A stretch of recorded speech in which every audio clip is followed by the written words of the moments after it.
John, all praise to the Most High, man. All praise to the Most High. So, shalom to the family online. Peace and blessings to the 12 tribes scattered.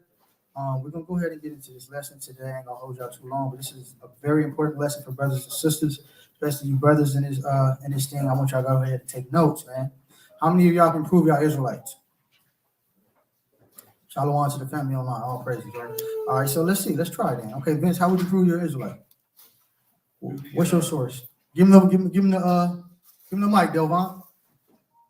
Go ahead. Mind you hold down the mic here. Give it to him.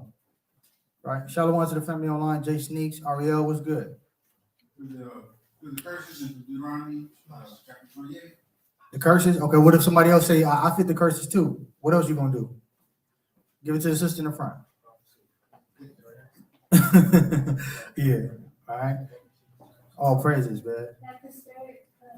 Shalom to the sisters. Queen, go ahead. Spirit bear witness. That's beautiful. All praises. That's another one. That's another component. What else? Jason, give it to Jason in the back.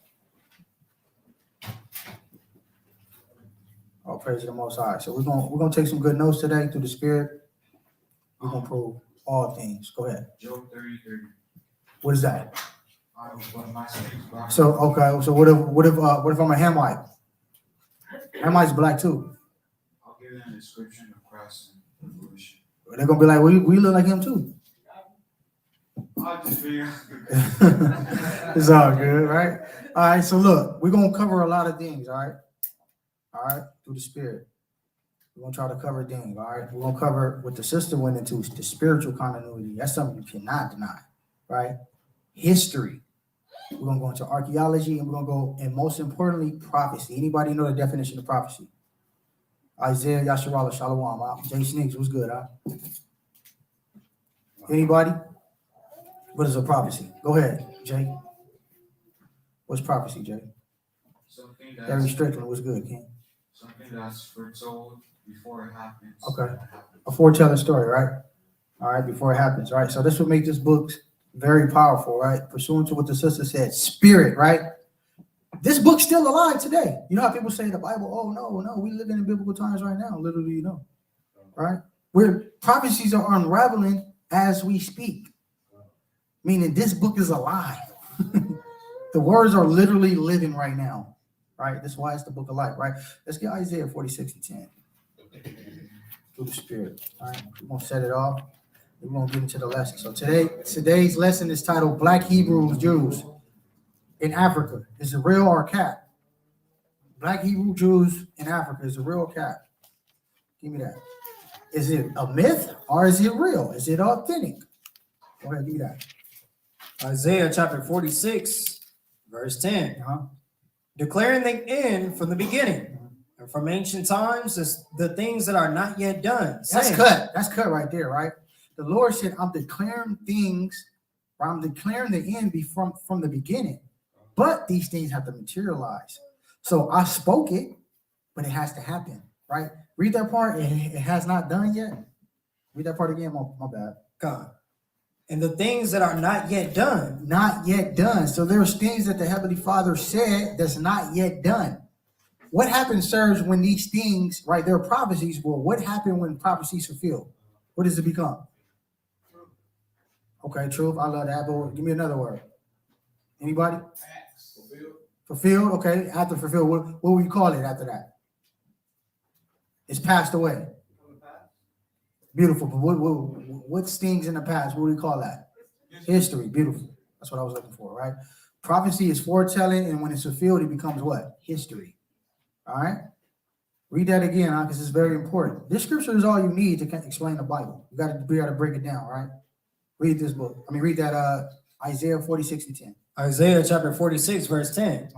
Declaring the end from the beginning, and from ancient times the things that are not yet done, saying, my counsel shall stand, and I will do all my pleasure. See, the Lord said, look, I'm going to declare prophecy from the very jump, and I'm going to let you know the end. But these things have to materialize, and they have to play out. And there's certain things in Scripture that hasn't played out yet. Nevertheless, we already know what the end is. That's the beautiful nature of our Heavenly Father. He gives us the light, and we know what the end is. All we got to do is have faith that it's going to come to pass, right? Drop that. Give me Isaiah 34 and 16. So prophecy is what makes this book strong, right? It's the only book that has prophecy in it. There's no other book that has this, right? 34 and 16. The book of Isaiah, chapter 34, verse 16. Seek ye out of the book of the Lord and read. And what? And read. The Lord said, read. Seek out of my book, right? And read. No one of these shall fail. So none of these pages is going to fail you. It doesn't matter what page you flip to, it's always going to be applicable because the Most High God wisdom is always righteous, right? Doesn't matter what time period you're in, it's always useful. Read. None shall want her mate. And there's no other book that's comparable. Even though we're going to go into other books, you don't need no other book. This is the only source we need. All right. The collections of records that we have in this book and the way that this Bible was put together in this time, they said it would have got a Nobel Peace Prize. They said that's how much of a work in the art that this thing was. Deriving these records and getting them translated from Hebrew to English. The work that it took. Right. So as a result of that, the Lord said, look, man, you ain't got to worry about nothing.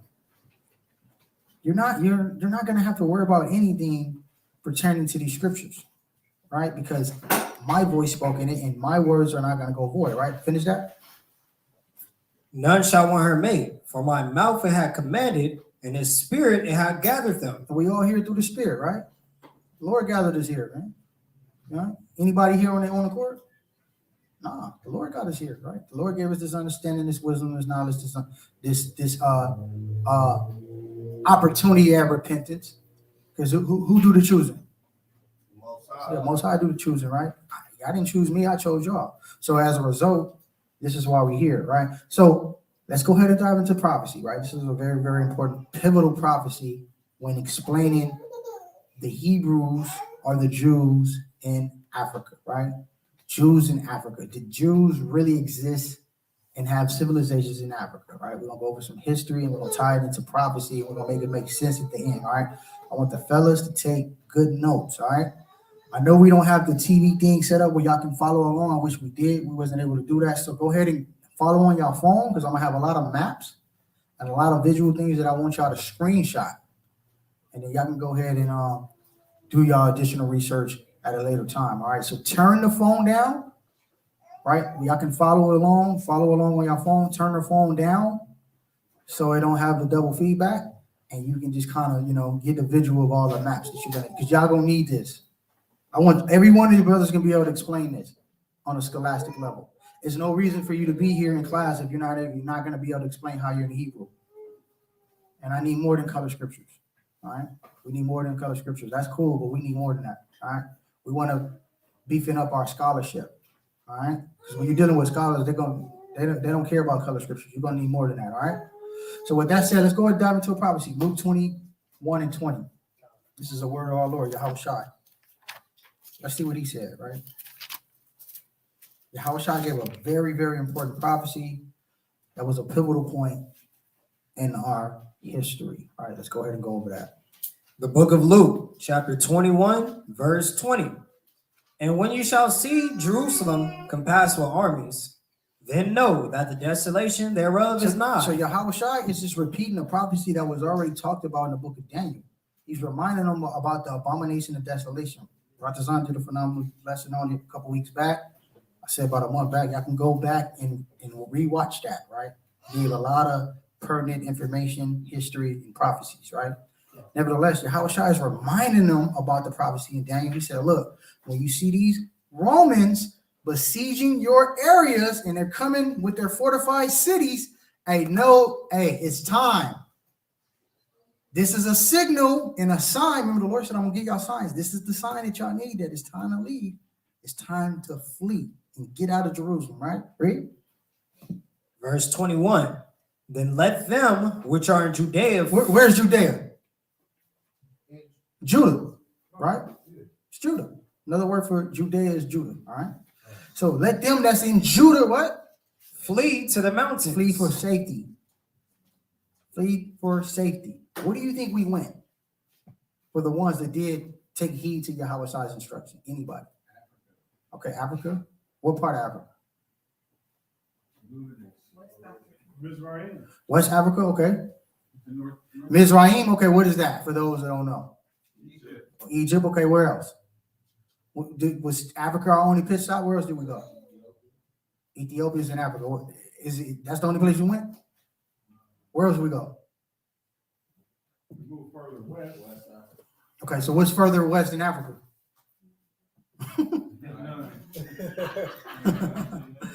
Pull out your map. Unless you're trying to go in that water, man. No, I'm messing with you. Nah, you are correct. Be more thorough. You was right. We went further west, but what part? Northwest, which is what? Europe, right? A lot of people think Africa, right? Which is absolutely correct. But in addition to that, we also went to Europe and we went to Asia Minor. Where's Asia Minor? Where's modern day Asia Minor? Turkey. So these are the places that we went when Yahweh Shai gave the decree. Read that again. Verse 21. Luke chapter 21, verse 21. Then let them which are in Judea flee to the mountains, and let them which are in the midst of it depart out, and let not them that are in the countries enter there. So if you already out, don't come back. This is Yahweh Shai's telling them. For those that's living in Jerusalem, that's around us, leave. This is the time to leave, right? Our temple is about to be pillaged and ramshacked. Please leave if you want to live. And if you are out of Jerusalem and you're not living in Judea, don't come back. This is the time for prophecy to be fulfilled, pursuant to the prophecies in Daniel. I believe the 9th chapter, for sure the 9th chapter, right? Keep reading. Verse 22. For these be the days of vengeance, that all things which are written may be fulfilled. Like the Lord said, because he gave us the times, right? He let us know what was going to happen from the beginning, from the jump, right? He didn't sugarcoat nothing, right? So these things must materialize, as the Lord said, right? Read. Verse 23. But woe unto them that are with child, and to them that give suck in those days. For there shall be great distress in the land, and wrath upon this people. And they shall fall by the edge of the sword, and shall be led away captive. Led away what? Led away No, captive. kumbaya. Led away captive. So we was going to be slaves. But if you didn't get out, like Yahweh Shai said, you was going to become a slave or you was going to die. One or the other. And your women were going to be ravished and passed around. So that's what happened to our mothers and our young daughters that didn't leave. They didn't follow the commandment of Yahweh Shai. Y'all can read up on your own. He kind of went into it last week, the brother Law. Siege of 70. He didn't really go into the siege, but he talked about 70 AD. You can really study the dynamics of the siege of 70 AD when our temple was destroyed. I'll put it like this. Imagine we in here and we're surrounded like 10 blocks with armed men, with AK-47s and M16s. Helicopters. You got 20 helicopters in the air. But we in here. You got like 10 lines of defense waiting for us. Can't go nowhere. That was the situation in Jerusalem. You know, the Romans, they were very, very experienced in war, so they had Jerusalem completely surrounded. So this is where, you know, the time of distress really was upon our people. And if you didn't listen to Yahweh Shai, you became either a captive, right? Or you died by the sword, right? Finish that. Shall be led away captive into all nations, and Jerusalem shall be trodden down of the Gentiles. By who? Of the Gentiles. Christians, they just conveniently skip over the. Do they read? It says Jerusalem is going to be trodden down by heathens. Right? They just conveniently. How are the heathens going to be a part of God's holy temple when they destroyed it? That don't even make no sense. Right? Jerusalem is going to be trodden down by the heathens until what? Until the time of the Gentiles are fulfilled. Because the Lord gives, you know, everybody an opportunity to lead, right? Everybody has their specific time to lead and reign. So the heathens, this is their time to reign, right? Nevertheless, the reason why I brought out this prophecy, it's a very, very pivotal point in history, which was prophecy initially, but, you know, it's now history because it's been fulfilled already.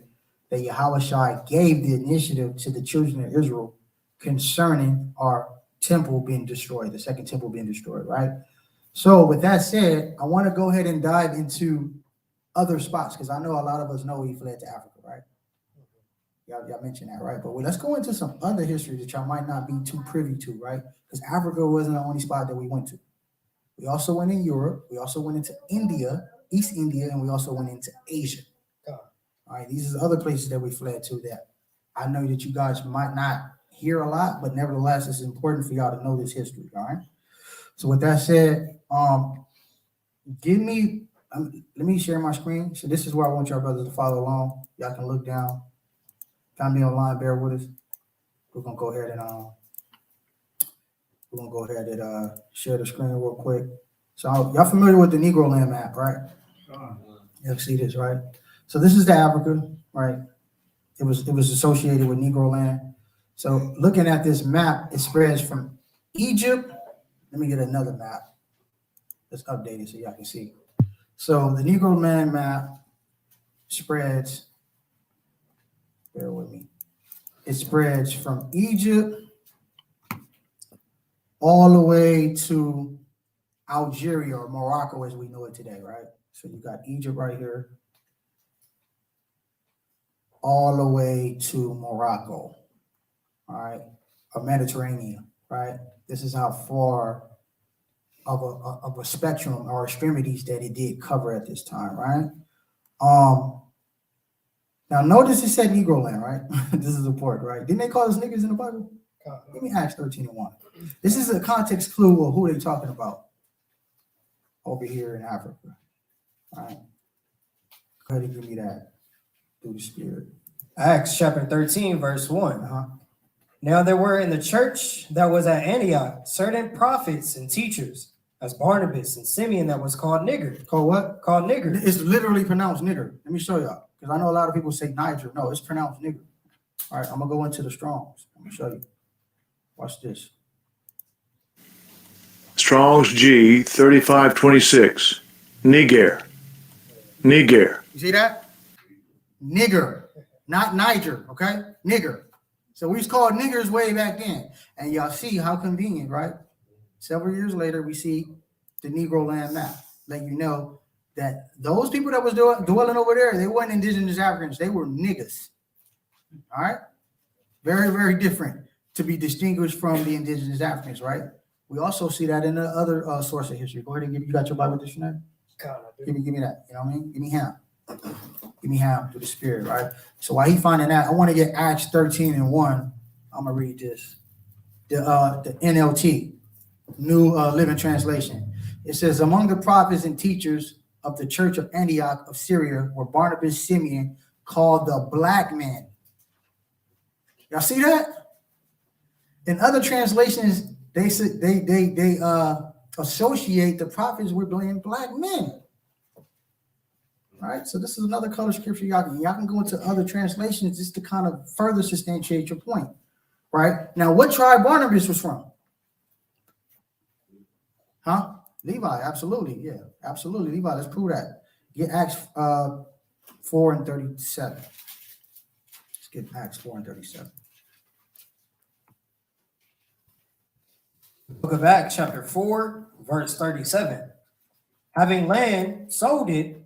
Hold on, let's get the context of what verse 36 so we can see what it's talking about. Verse 36. And Hoseas, who by the apostles were surnamed Barnabas, which is, being interpreted, the son of consolation, a Levite, and of the country of Cyprus.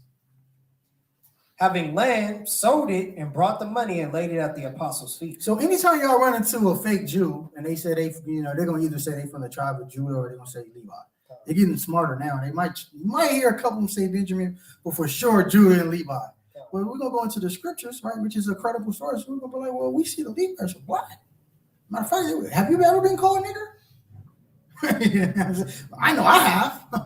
And in the other translations, it said they were black men. So when they become white, you can play with them like that. Nevertheless, this in secular history, you see that, right? Secular history, and you got scholars that suggest the same thing. That these men who were patrilineage Israelites were called niggas. Right? We see that in biblical sources and we see that outside biblical sources, right? Let's get another outside biblical source. Go ahead and get that.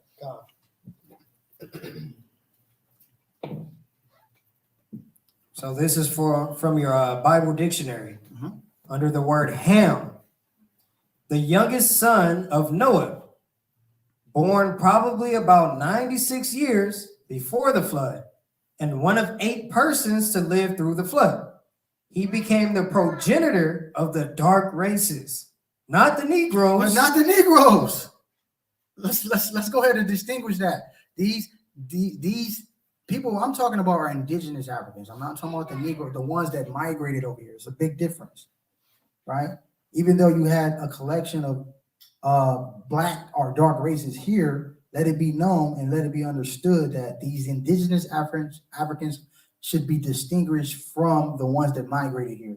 As my boy Makai always used to say, Africa is not our homeland, it's a pit stop, which is absolutely correct. It's a pit stop. It's a stop that we set up fleeing from what? Roman persecutions. All right. So as a result, you see in secular history, he said, look, let it be known, these Hamites over here that's dwelling, let them be distinguished from niggas. They're not the same. All right. Read that. Let's see. He's going to define who these Hamites are. Read. He became the progenitor of the dark races, not the Negroes, but the Egyptians, East, Ethiopians, North, Libyans, West, and Canaanites. you see what I'm saying? East, North, West, South Africa. Not the ones that migrated over there. Big difference, right? So those 3 sources that we got, we can tie on to, right? To let you know that there's a difference between the indigenous Africans and the Israelites who were dwelling in these same areas, right? Drop that. Let me give you another map. Let's get another map.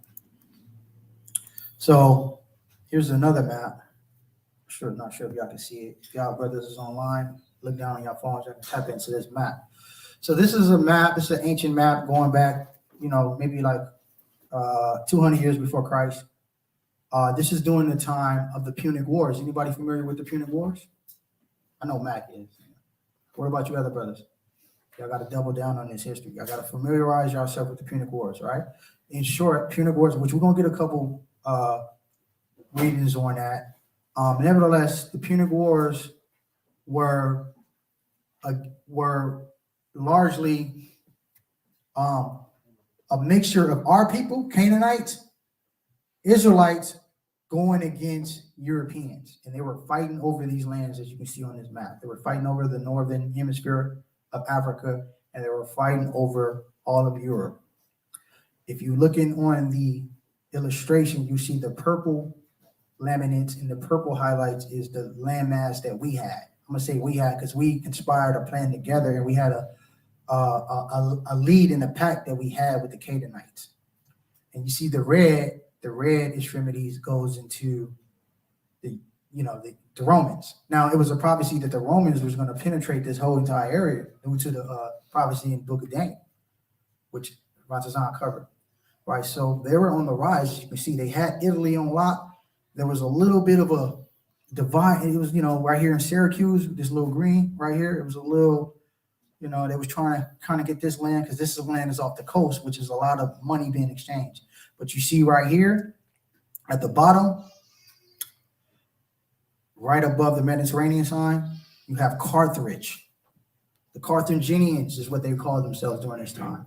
You have the Carthaginians going against the Romans, and they had 3 wars on the level of the war wars, right? 3 war wars, basically trying to control the Mediterranean because there was a lot of money being exchanged, imported and exported on this Mediterranean. Nevertheless, I want to highlight on this map, you see that Iberia Peninsula on the far left side? That Iberia is a context clue that you're dealing with Israelites because that word goes back to Ibar. Ibar. Y'all familiar with the rapper Darak Ibar, right? Ibar. So that's the Hebrew word. Let you know that these men who controlled and penetrated these areas were Israelites. And you get these context clues by looking at that Iberia Peninsula going back to the word Ibar, which is a Hebrew word. So you see these Hebraic customs following our nation everywhere we go, right? Why is that? Anybody want to take why? Because it's the law. It's a part of the law. It's a law for us to do these things, right? Give me a precept. Give me Deuteronomy 19 and 14 through the Spirit. Give me a precept real quick. So y'all see right here, the Punic Wars was us Canaanites going against these Europeans. These Europeans, Greco-Romans. Rome was on the rise at this time, right? They was coming up in the ranks, taking, conquering lands, land by land, going around checkmate. Go ahead, read that. You said that was Deuteronomy 19? Yeah, 19 and 14, I believe. Deuteronomy chapter 19, verse 14. Thou shalt not remove thy neighbor's landmark, which they of old time have set in thy inheritance, which thou shalt inherit in the land that the Lord thy God giveth thee to possess it. See, the Lord had us set up landmarks as a context clue and an indicator to the future generations of who the forefathers were. I remember Job 8 and 8, right? But these are landmarks, right? So we have things like Iberia, kind of going back to the Hebrew word, let you know that these were Hebrew people dwelling in these areas. All right. Anybody familiar with Hannibal? Hannibal Barca. You know who that is? All right. Tell me who he is, Jay. I've heard of him. Okay. Hannibal Barca is he's a general of the Carthaginian army. He was the general of the Carthaginian army who raised havoc on these Romans during this time, right? From Hannibal Barca was a general from 247 BC to 183 BC and 181 BC. All right, so I'm gonna read this little insert right here. It says, Septimius Severus acknowledged the great military general Hannibal, a known so-called black man. Now, if you look up history right now, you're gonna see they whitewash his images. Give me that whitewash. Second Maccabees, the first Maccabees 3 and 48, right? If you look up history right now, sis, they're gonna be like, you look up Hannibal, they're gonna try to depict him as a white man, but nevertheless, many historians will substantiate that he was a black man. Why is this important? Because most people don't identify Europe with black people. Most people identify Europe with who? Exactly, but that's not the case. Before the Edomites was there, we were there. The Edomites, pursuant to the prophecy in Daniel, eventually took hold of that land. Nevertheless, prior to that, you see our people and the Canaanites dwelling and surveying that land. All right, go ahead and give me that. First Maccabees 3 and 48. First Maccabees 3 and 48 through the Spirit. All right, so brothers, y'all can go ahead and screenshot this. This is an edge inscription of Hannibal, which is another context clue that we was really barons and kings, because when you're a king, you're gonna get your own money. You're gonna get your own face on your money. All right, read that. First Maccabees chapter 3, verse 48. And laid open the book of the law, wherein the heathen had sought to paint the likeness of their images. So they whitewashed the images. How do you destroy somebody's history? The first thing we got to do is we got to take away all their icons, all their leadership, and everything that they can hold credence to. We got to destroy it. But over time they got tired of burning everything, so they was like, you know what? We're gonna just keep it. We're gonna just put our faces on it. They got smarter. Esau. All right, we'll keep the history. We're just gonna say it's ours now, and we'll put our story and our a little edge to it. Really throw them off, so they don't even think. They can't never find out who they are. Right? Jeremiah 17 and 4. Remember prophecy talked about? We're just gonna lose our heritage. How do you think they did it? This is how they did it. Whitewashing the images. Iconoclasm, right? Read that. Jeremiah 17 and 4. The book of Jeremiah, chapter 17, verse 4. And thou, even thyself, shalt discontinue from thine heritage that I gave thee, and I will cause thee to serve thine enemies in the land which thou knowest not. How do you make somebody discontinue from their heritage?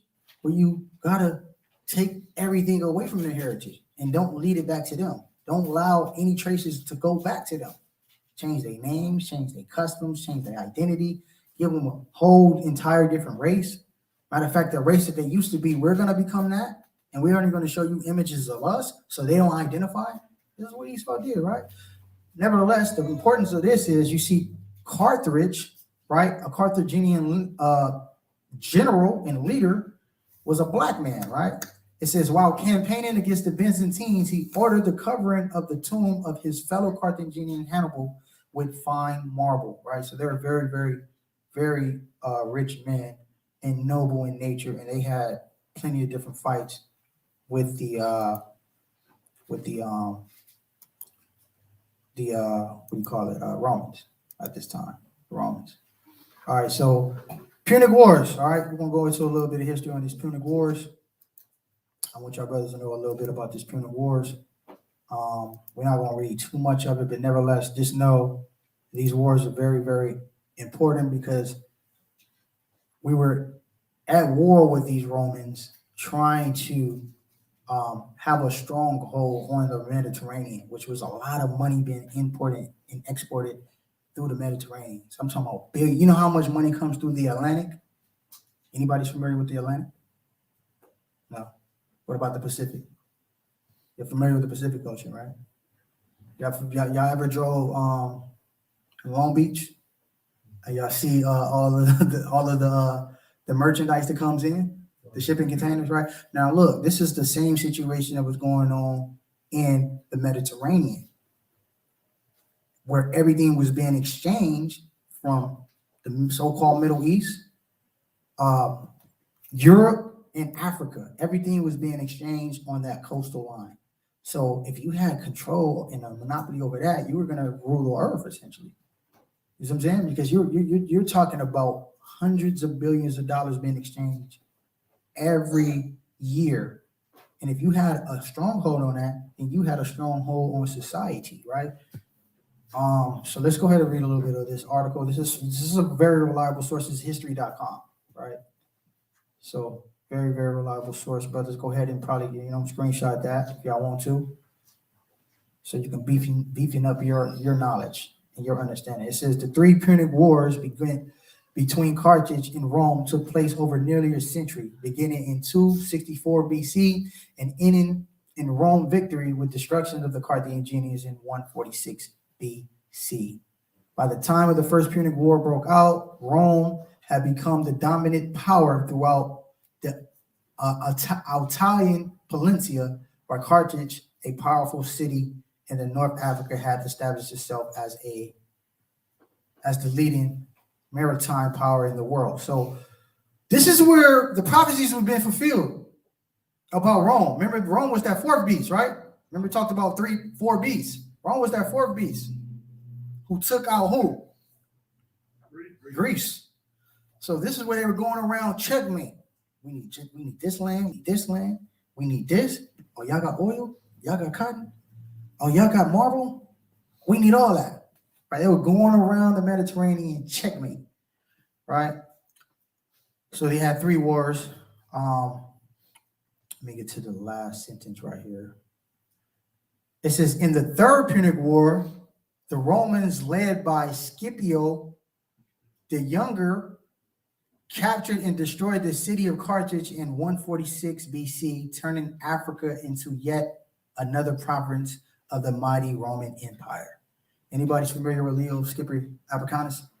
All right, so this is the general who led the charge of the Romans to be able to officially take up the Carthaginians. The Carthaginians is a mixture of our people and the Canaanites. Okay, let's go get some more sources. Get the Babylon and Timbuktu, page 107. Babylon and Timbuktu, page 107. Okay, it's all good. Babylon and Timbuktu. You got your Babylon and Timbuktu? Okay. No, You got the PDF? Okay. Babylon and Timbuktu, I'll read it on I'll find the PDF. Read Salakia. Let me find the PDF for you. All right. So the Punic Wars are very important. I want y'all brothers to get a little bit more abreast on this history. Nevertheless, this is just a context clue and indication that we were operating in the western extremities of Africa way before 1619. All right, this is before Christ. You can see us operating in these western hemispheres of Africa. All right, so it wasn't a foreign thing for us to go into the western extremities of Africa, as you can see, before Christ ever hit the scene. And where did Christ go when he when he ran from Herod? So it was very familiar because our people was already operating in this fashion anyways, right? Y'all see the whole entire land named after who? What did it say? Negro land, right? So our people was been doing this. So this is why I kind of wanted to go into that a little bit of that history. Nevertheless, we got to get that Babylon temple too, right? You got an extra one? You got? Yeah, give him that one because I want to follow. I got certain highlights. Yeah, give him that. The water. Can you give him that? Yeah, that extra one. The water. Appreciate you. All right. I'm still gonna have it online for the but so you can follow online, chat. I'm still gonna have it online. Pull it up, but I need to have because I want certain highlights I want to get. All right, give me page 107. Give me the second to last paragraph. Hold on, let me get to page one. Yeah, give me during the Punic Wars. Let's go into that. So from Babylon to Timbuktu, page 107, second to last paragraph, it reads, during the Punic Wars and after, North Africa contained a large Hebrew population. Y'all see that? North Africa contained a large Hebrew population, according to scholars. Read. This Hebrew population made converts and intermarried with the Canaanites and the native Africans. So we went against the laws, though. You know what I mean? We still was dealing with these Canaanites. When the Lord told us to stay away, burn everything from the Canaanites. So what was going on? Right? Nevertheless, it's important to know that, right? Highlight that. Because most people would say, y'all all Africans, and that's not the case, right? Even historical scholars would say, nah, they weren't all Africans, right? It's a slick way for Africans to say, well, look, your own people sold you. You know what I mean? Africans sold Africans. Was not the case. You know what I'm saying? Indigenous Africans sold migrants who came to Africa and set up and ran from Roman persecution. You see the technicality how Esau? It'll be all right. Let's kind of like pan, let's bring it up to time. It'll be like, well, Americans sold Americans when let's say Asians were selling white boys, Asian Americans. Well, Asians was, Americans were selling Americans, which is not the case. Asian Americans were selling European Americans. Very, very important to highlight that because America is not really our starting point. We all come from the Eastern Hemisphere of the world. We all came over here either by means of slavery or by means of migration. You get what I'm saying? So it's y'all got to watch that because in these white textbooks now, they teach our kids, well, Africans enslaved Africans. It was, there was other African tribes that was going against these African tribes. It was not the case. It was indigenous Africans enslaving Hebrews. As we read, we looked on the map, what they called them. What was another word they called them on the map? Negroes. Let it be known that the historians say they're different from the indigenous Africans. They're Negroes. They set up different. They eat different. They act different. Their customs are different. Everything are different about them. We're going to kind of point out some of those differences, right? So read that again. Salakia, my bad. It says, during the Punic Wars and after, North Africa contained a large Hebrew population. This Hebrew population made converts and intermarried with the Canaanites and the native Africans. Keep reading. The city and language of Hannibal. At the ruins of Carthage, archaeologists have found about 4,000 inscriptions in the ancient language of Canaan. Canaan, going back to the Hebrew, Canaan, because we was in, the land of Canaan, right? It was associated with us, right? All right, let's test it. What Hebrew lived in Canaan before the Israelites? Abraham. There you go. Could be confident. Yeah, Abraham, absolutely, right? So absolutely, you will see Hebraic customs in Canaan because it goes all the way back to who? Abraham. Exactly, right? Give me 106. Let's go up. 106. Let's read second paragraph. 106. Page 106 from Babylon to Timbuktu. The Canaanites and Phoenicians in Africa. The language which is called Hebrew Phoenician or Canaanite was employed in the lands called Phoenicia. So when y'all see Phoenicia or Phoenicians, that's associated with us mingling with the Canaanites. They would just call us all Phoenicians. All right, write that down. Let's get to the point because I don't want to hold y'all too long. Let's get to second paragraph. Before the Phoenicians. Before the Phoenicians established their colony, Carthage in Africa, many Hebrew-speaking Canaanites had migrated across northern You see Africa. what I'm saying? So they call them Hebrew-speaking Canaanites. Because these Canaanites were speaking our language because we were there first. All right. When I mean we were there first, I'm talking about our forefathers. The Hebrews were there first. Drop down to the last, give me the last paragraph right here. Talmud. Yeah, the Talmud. The Talmud says that the Canaanites in Africa asked Alexander the Great to restore to them their country, which had been taken from their ancestors by Joshua ben Nun. See that? So look, when you read this, we kind of get you up to speed. What it's basically saying is the Canaanites will always have like a love-hate relationship with us, right? They'll be cool, and then they'll break the covenant. They'll be cool, and they'll break the covenant. So let me test y'all here, show y'all biblical knowledge. When were we cool with the Canaanites? Speak loud. Was that when like Abraham was still alive? Mm-mm. When do we have a covenant with the Africans? We should know this, baby. Anybody? The Canaanites. Nobody know? This is 1 Kings 5 and 12. Let's get 1 Kings. Let's go ahead and get this time. Let's go get a time where we made a treaty with the Canaanites. Read 1 Kings 5 and 1 and then drop down to verse 12. 1 Kings chapter 5, verse 1. And Hiram, king of Tyre, sent his servants unto Solomon, for he had heard that they had anointed him king in the room of his father. So Hiram was a king of Tyre, which goes back to the Canaanites, right? He sent his servants to Solomon. Let's see what happened. Verse 12. Verse 12. And the Lord gave Solomon wisdom as he promised him. And there was peace between Hiram and Solomon. And they two made a league together. They made a pact. They had a treaty. Look, we're not going to kill each other. We're going to work together. So this is why it's kind of normal for us to deal with the Canaanites. Even though the Lord gave us instructions earlier in Deuteronomy, hey, kill them, destroy them, but we didn't do it. We didn't do that. When we do the Joshua conquest, Joshua was a phenomenal leader, but when he died and he passed the torch, I think it was Judah and Simeon, they didn't carry it out. You know what I'm saying? They would kill them, but they didn't destroy them and do it like the Lord said. Burn them down. When you read in Judges, they didn't do everything that the Lord said. So what happened was they was making them pay taxes. It was like, y'all pay them, y'all can pay us taxes, and you know how that go. Eventually they become friends, and then the heathen seduces, and now we intermingle, and we giving them our wives, our daughters, and they giving us our daughters, and now this is why you still have the Canaanite race, because y'all didn't listen to God, and as a result, them Canaanites end up getting us polluted out of our land. But what I wanted to show you was we had a league with them, and then they broke the covenant, like they always do. Amos 1 and 9. And then we're going to read this again in Babylon the Timbuktu to kind of get y'all abreast of what's going on.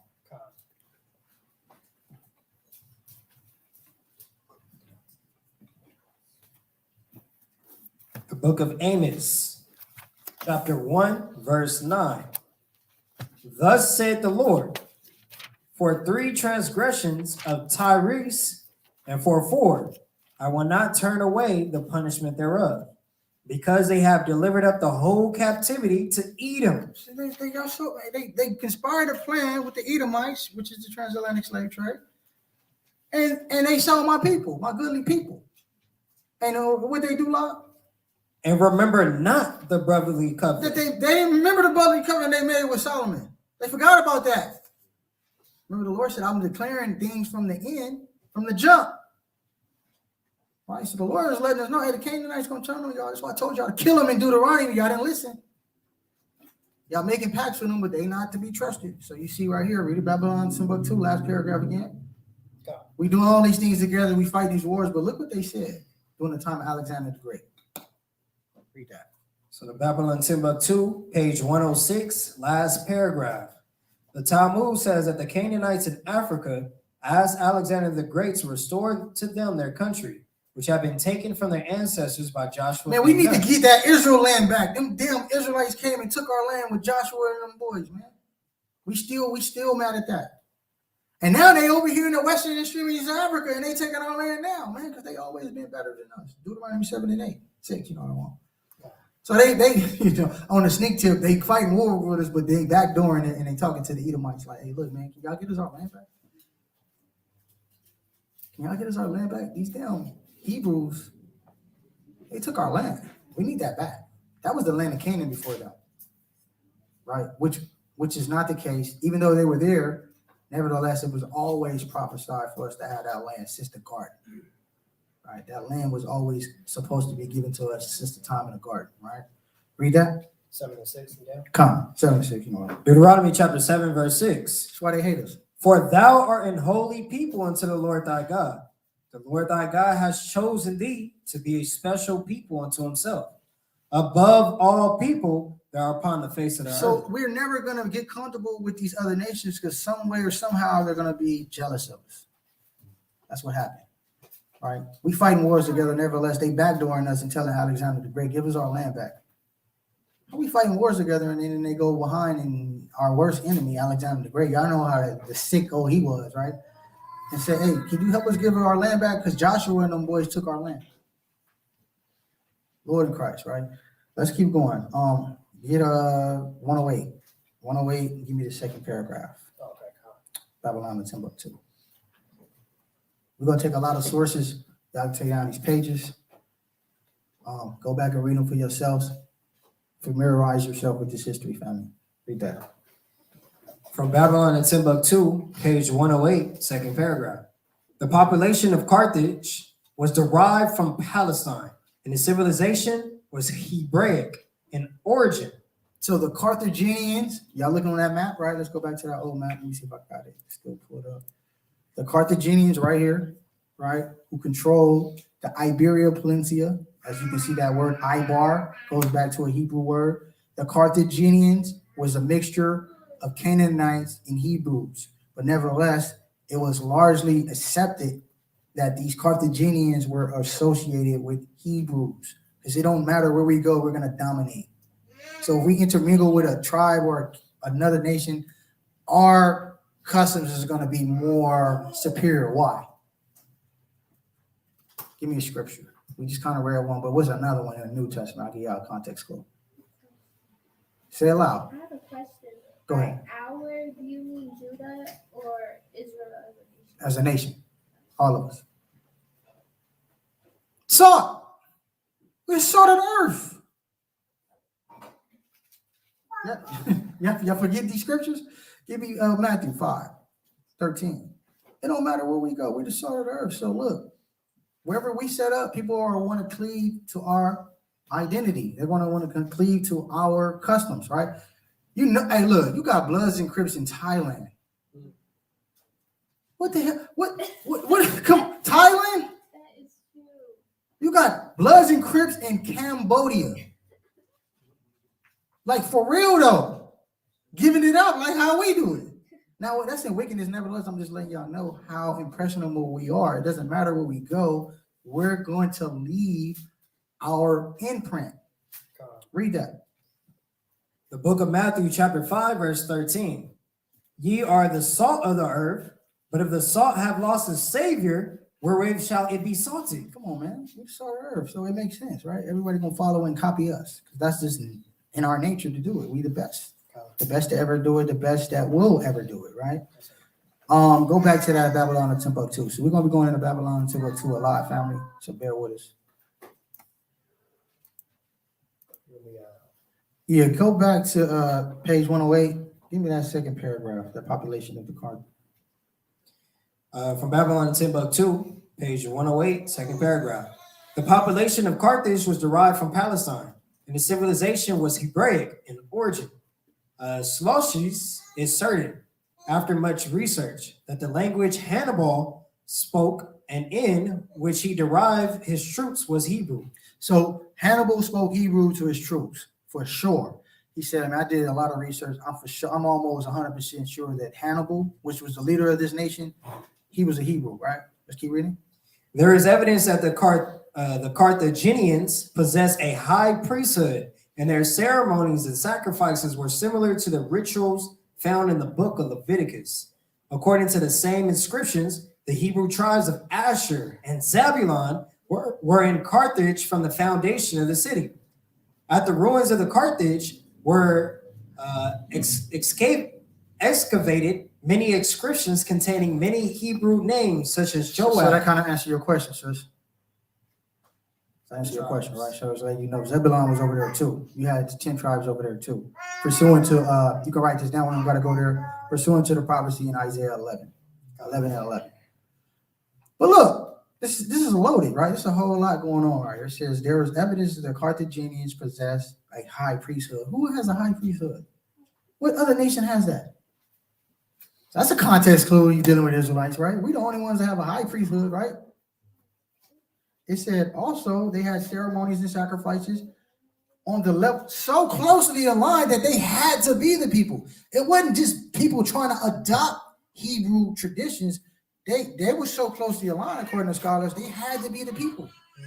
He said, man, they had high priesthood, they got ceremonies and sacrifices, they doing all type of rituals similar to the Levitical structure of the law, right? And then they said, you know, you had other tribes over there, Zebulon and them, they was kind of intermingled with that. This is another reason why we don't deal with the chart.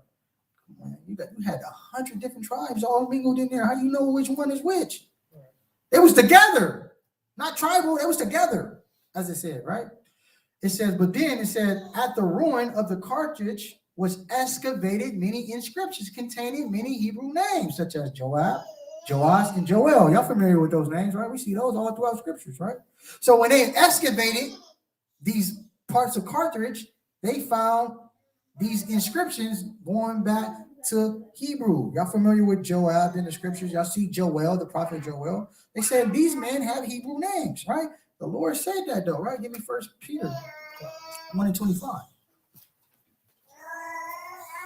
Here we go in Revelation 12 and 16. I'm on crazy.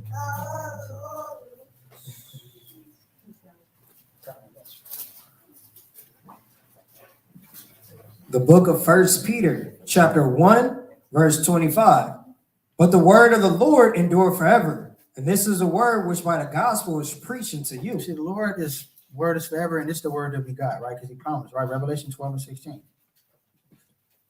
So it talked about excavation, right? This is important because this is another prophecy that the Lord said. Revelation 12 and 16. The book of Revelation, chapter 12, verse 16. And the earth helped the woman, and the earth opened her mouth and swallowed up the flood which the dragon cast out. So the earth opened her mouth means archaeology, excavation. Upon digging of these mines, that's what archaeology means. It's just a fancy word for being able to dig and find things under the earth without destroying the the inscriptions. Right. So this is what archaeologists do. They are sophisticated diggers going into mines and caves, being able to find things of value that's under the earth and bring it back to light. Right. So the Lord said that, right? He said the earth is gonna open up. Right. Read that again. So like here, I'm gonna break it down line by line now. Read it again. Revelation chapter 12, verse 16. And the earth helped the woman. The earth, right, which is literally the earth, helped the woman. The woman is Israel. Read. The earth helped the woman, and the earth opened her mouth. Archaeology, excavation, right? Opened her mouth, read. And swallowed up the flood. Swallowed up all the lies on the left-hand side from Esau. Because now this is how we have this Bible. This is how we're able to destroy him now. Because of the earth opening her mouth. And now we have archaeology. How do we get this Bible? Right. From archaeology, right? Read. Which the dragon cast out. That dragon is Esau. Read. Cast out of his mouth. His mouth is through media, movies, his churches, everything, all his conglomerates that he has where he carry out his message to bedazzle our people with lies and mislead them and rip us off, right? Nevertheless, the Lord said, I got a remedy for that. I'm gonna go ahead and get this archaeology popping, right? So you see the prophecy in Revelation, but now you're seeing it being fulfilled over here in history with the Carthaginians. This is how they were able to tie them back to being Hebrews, because I guarantee you when the Romans overtook them, they said, we're going to be Carthaginians now. Micah 2 and 2. We're going to be Carthaginians now. We're going to be Jews now. Delvon, y'all not Jews no more. I'm from the tribe of Judah. I'm from the tribe of Levi. I'm talking about biblical data we got secular history, all suggesting that the tribe of Judah and the tribe of Benjamin and the tribe of Levi were all black, dark skinned, with woolly hair, look like you. Christ had a beard like yours, right? But nevertheless, you'll have a white man look you boldly in the face and say, I'm from the tribe of Judah. Deshaun Jackson, take that down, nigga. How dare you? Take that down. Nick Cannon will take everything from you. Don't you dare call us out like that. I'm the Jew. And you see how they even like to copy your hairstyle too. They try to twist down the hair. Oh yeah, I was gonna get into that too. Yeah, I'm gonna go into that. I'm gonna show you the little locks. You know what I'm saying? They did that, man. Look, bro, we just saw the earth, man. They really try to do everything we do. Like I'm almost prepared. I don't know. I'm almost prepared to say Esau has no history. Like everything he's colonized, right? Everything he's taken. He's from the rocks. He's from the rocks, huh? That's the only thing that he do has, right? Outside of that, he don't have no history. Everything else he's taken, right? Does that sit on that? You want Micah? Yeah. Get the Micah real quick, and then we're gonna get the one in Jeremiah. The book of Micah, chapter 2, verse 2. And they covet fields and take them by violence, and houses and take them away. So they oppress a man in his house, even a man in his heritage. You see that? They oppress a man in his house, even a man in his heritage, man. Right? Not only do I'm gonna take your land, but I'm also gonna take your name, and your heritage is your identity, your customs, your laws. All that's gonna become mine now, right? Drop that. Give me 2 Maccabees 2 and let's get to the point. 2 and 2 down to 4. 2 Maccabees chapter 2, verse 2 down to 4. Through the Spirit. Y'all can write down Job 19 and 23 to 24 for the sake of time. Write down Job 19, 23 to 24 for the sake of time. So we're gonna get 2 Maccabees chapter 2, verse 2 down to 4. 2 Maccabees chapter 2, verse 2. And how that the prophet, having given them the law, charged them not to forget the commandments of the Lord, and that they should not err in their minds when they see images of silver and gold with their ornaments. And with other such speeches exhorted he them, that the law should not depart from their hearts. It was also contained in the same writing that the prophet, being warned of God, commanded the tabernacle and the ark to go with him, as he went forth into the mountain, where Moses climbed up and saw the heritage of God. 3 verse 5, that's wrong. Verse 5. And when Jeremy came thither, he found an hollow cave, Jeremy is Jeremiah. wherein he laid the tabernacle and the ark and the altar of incense, and so stopped the door. So this is where he dug into these caves and he put all our stuff in there, right? But the Lord said that he had in Revelation, look, I'm gonna go ahead and open the earth so y'all can have this back. Because if he didn't do this, these damn Greco-Romans was gonna destroy and burn everything. That was their goal. We're gonna eradicate your history. So the Lord had to hide it in the earth, man, from these demons, man. Read verse 6. Verse 6. And some of those that follow him came to mark the way, but they could not find it. You know what I'm saying? Read. Which when Jeremy perceived, he blamed them, saying, as for that place, it shall be unknown until the time that God gather his people again together and receive them into mercy. He's like, I'm gonna stump it up here, and the Lord gonna send a prophet later to reveal it. You know what I mean? Get this information. Nevertheless, I'm gonna hide it from these Greco-Romans, or the Babylonians at the time. I'm gonna hide it from these Babylonians because they're gonna destroy everything. They're gonna burn everything. You know, that's the time Jeremiah lived. Nevertheless, I wanted to show y'all archaeology is a real thing. It's in prophecy. Nevertheless, the Lord hid our records in the earth so at a later time they can be found upon excavation. Right? Read that one more time in Babylon Timbuktu, because I don't know if I want to kind of take my time with y'all. I don't want this to go over your head. All right, read the second. There is evidence. Read that. From Babylon to Timbuktu, page 108, third paragraph. There is evidence that the Carthaginians possess a high priesthood, and their ceremonies and sacrifices were similar to the rituals found in the book of Leviticus. According to some inscriptions, the Hebrew tribes of Asher and Zebulun were in Carthage from the foundation of the city. At the ruins of Carthage, were excavated many inscriptions containing many Hebrew names, So such that as excavation was a normal thing. You see that?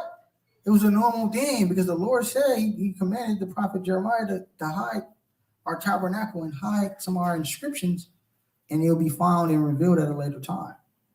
That's how he looked at it. But he's like, I'm not going to let these Greco-Romans or these Babylonians at the time destroy this. No, because this will eradicate our history in total. But the Lord promised, he said, my word gonna always be here forever. So it don't matter how many Bibles they're burning, it don't matter how many partridge engraved pen, things, writings that we had, they burn. The Lord is always gonna look out for us, man. This is why you see things like Dead Sea Scrolls. Right. The Dead Sea Scrolls. The scribes were commanded by God to hide it at a later time be revealed. Right. You know what I'm saying? So we living in those times. All right, drop that, King, drop that. Y'all can write down Psalm 78, 5-8, on why you see these brothers keeping these feasts and all that, and why they're keeping these ceremonies. Psalm 78, 5-8 will kind of let you know that.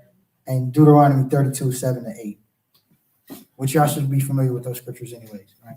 So I want to get another article, right? So another article. It's called, the title of the article is How White Were the Israelites, right? But it's asking the question, how white were the Israelites, right? So it's asking in like kind of like a condescending way. Facial reconstruction may surprise. Then it says Jeremiah 16-19. Let's read that.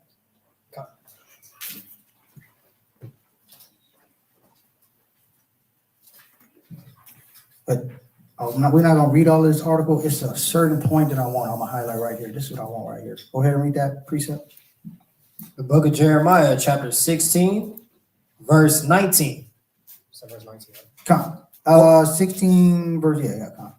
O Lord, my strength and my fortress, and my refuge is the day of affliction. The Gentiles shall come unto thee from the ends of the earth, and shall say, surely our fathers have inherited lies, vanity, and things wherein there is no proof. And that's what's happening right now. You got people that's in our generation saying our fathers lied to us. Y'all the real Jews. We giving y'all back y'all ethnicity. We not the Israelites. So this prophecy has been fulfilled right now daily, where you have men that's say like around 35 and younger. About how old are you, Chad? About 40, almost 40? 39, about your age and younger. They're taking, they like, we're not Jews no more, bro. We know y'all the Jews, bro. We're not even trying to take your identity anymore. Our forefathers lied to us. We thought we was, but we can see clearly there's too much evidence at this point. We're not going to even fight it, right? Go ahead, King. You had something? Yeah, you see it every day. Like I be on YouTube a lot, and it's all the time. Heathen nations doing full breakdowns of why they're not the true Jews of the Bible. Absolutely. How the so-called blacks are the true Jews. Absolutely. I see it on Instagram stories. It's more and more people because this prophecy is materializing. Remember, the Lord said, I'm determined everything from the beginning to end. We at the end of this thing, man. Right? What you seeing brothers is, coming out the woodwork saying, hey, man, look, man, we giving y'all back y'all religion. We giving y'all back y'all identity. We giving y'all back y'all customs. We had it. Go ahead, King. Oh, Who got the mic? Somebody got the mic, so I want the people online to hear you too. Got some mic to water.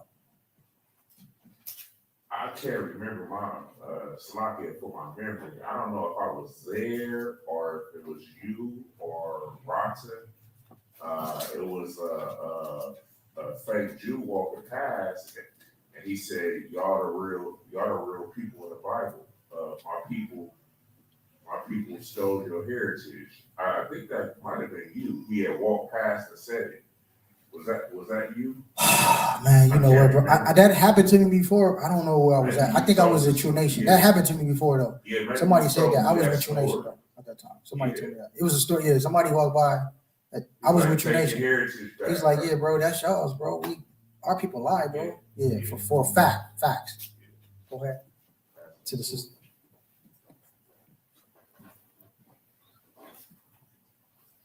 So you said that, like, where the last time I heard before somebody say that the Most High has his own clock. So is it true that, like, 1,000 years to Most High is one day. Yeah. So where are we at on the Most High clock? Well, the Most High not subjugated to time, but he did give us signs at the time, which I'll get into later.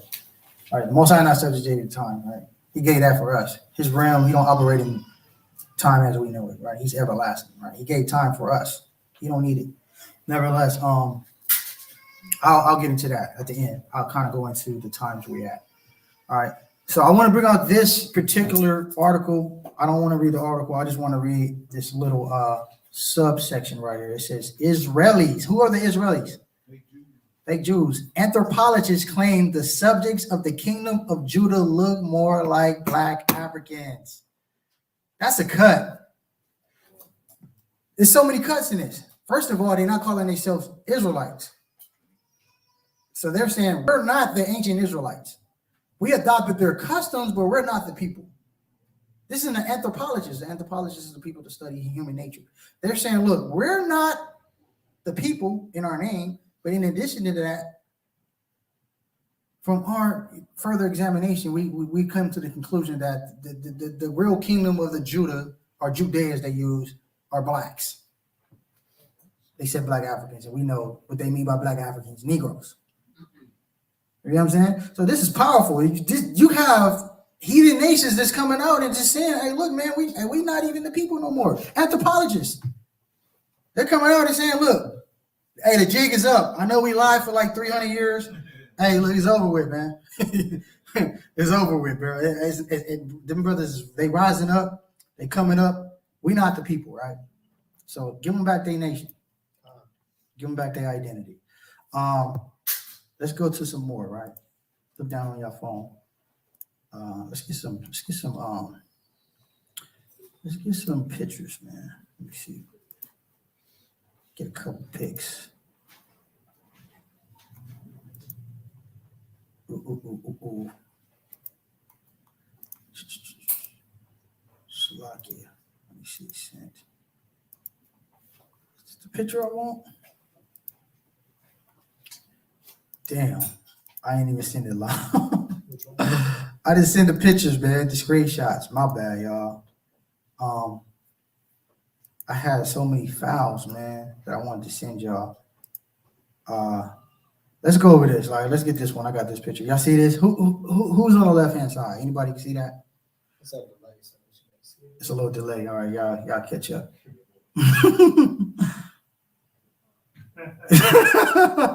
Oh, my boy, Serge. Serge about to be laughing. Who's that? Sugar free, huh? But who's on the left hand side?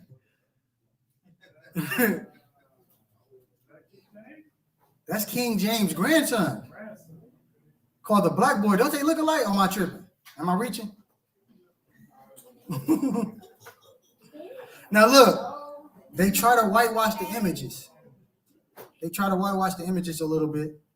Nevertheless, you see, he looked more in line how we would look this day. And as Lob was going into, they kind of changed the hair and all that, right? They switched the hair up a little bit. They made the hair look more like this. But nevertheless, King James, do they look alike? No, yes or no? Am I tripping? A little similarity. The point I'm making is, if you look at him nowadays, his nickname was the Black Boy, but they'll try to say he's a white man. When he look, if anything, in modern times he'll look like Sugar Free. I don't know. I wanted to find a picture where Sugar Free had his hair combed out. You know what I'm saying? You know, or not Prince really, more like Sugar Free. You know what I'm saying? Like how Sugar Free had his hair out and stuff like that, right? Damn, I had other pictures, man. We're gonna go ahead and move along, man. I have to find those pictures. I didn't send them. Kind of showing you how the Moors look. And I was going to kind of show us in our Passover, we dress how the Moors would dress. How we dress for Passover is how the Moors were dressing. Really noble, sophisticated, men of renown. You know what I mean? This is how they dress. This is we try to replicate that, right? Drop that. Let's go back to Babylon and Timbuktu. I don't have these pictures. Damn, I thought I sent them live. Shalakia, man. My bad, family. 86. Let's go to page 86. Babylon and Timbuktu. So we're gonna get some more history. Babylon and Timbuktu, we're gonna get page 86. Let's get, you know what? Let's get 84. Let's start at 84 first. This is the one we always, second paragraph, 84. From Babylon to Timbuktu, page 84, second paragraph. In the year 65 BC, the Roman armies under General Pompey captured Jerusalem. In 70 AD, General Vespasian and his son Titus put an end to the Jewish state with great slaughter. During the period of the military governors of Palestine, many outrages and atrocities were committed against the residue of the people. During the period from Pompey to Julius, it has been estimated that over 1 million Jews fled into Africa, fleeing from Roman persecution and slavery. The slave markets were full of black Jewish slaves. So let's unravel that because it's a lot. So it's basically saying over a 150-year period, you know, Yahushua gave the decree in the book of Luke, right, during his time that he lived. But nevertheless, we were familiar with the prophecies and we already knew about it in Daniel. All Yahushua was doing was reminding us about the abomination of desolation. So from the time of Pompey all the way to Titus Vespasian, you had about roughly 1 million Jews, roughly, give or take. That's a 150-year period of us migrating from Jerusalem to Africa.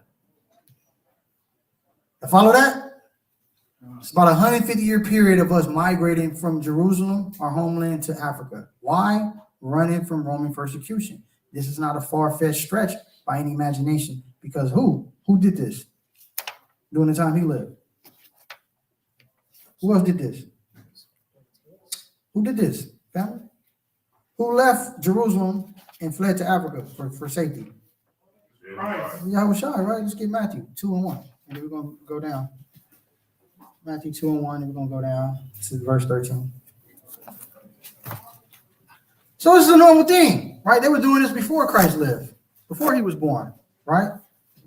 Nevertheless, Yahushua being the anointed king and the savior, he kind of reminded us of this thing, right? Read that. The book of Matthew, chapter 2, verse 1. Now, when Yahushua was born in Bethlehem of Judea in the days of Herod the king, behold, there came wise men from the east to Jerusalem, saying, where is he that is born King of the Jews? For we have seen his star in the east and are come to worship him.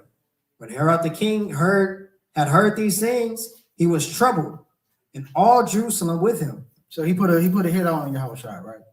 Put a death wish on him, right? Drop down to verse 13. Let's see what the Lord instructed Yahushua's parents. Verse 13. And when they were departed, behold, the angel of the Lord appeared to Joseph in a dream, saying, arise, and take the young child and his mother, and flee into Egypt, and be thou there until I bring thee word. Flee into Egypt. So y'all see that, right? Let's get some more times in history when we fled into Egypt, right? Even way before Yahushua hit the scene. Let's get First Maccabees 1 and 10.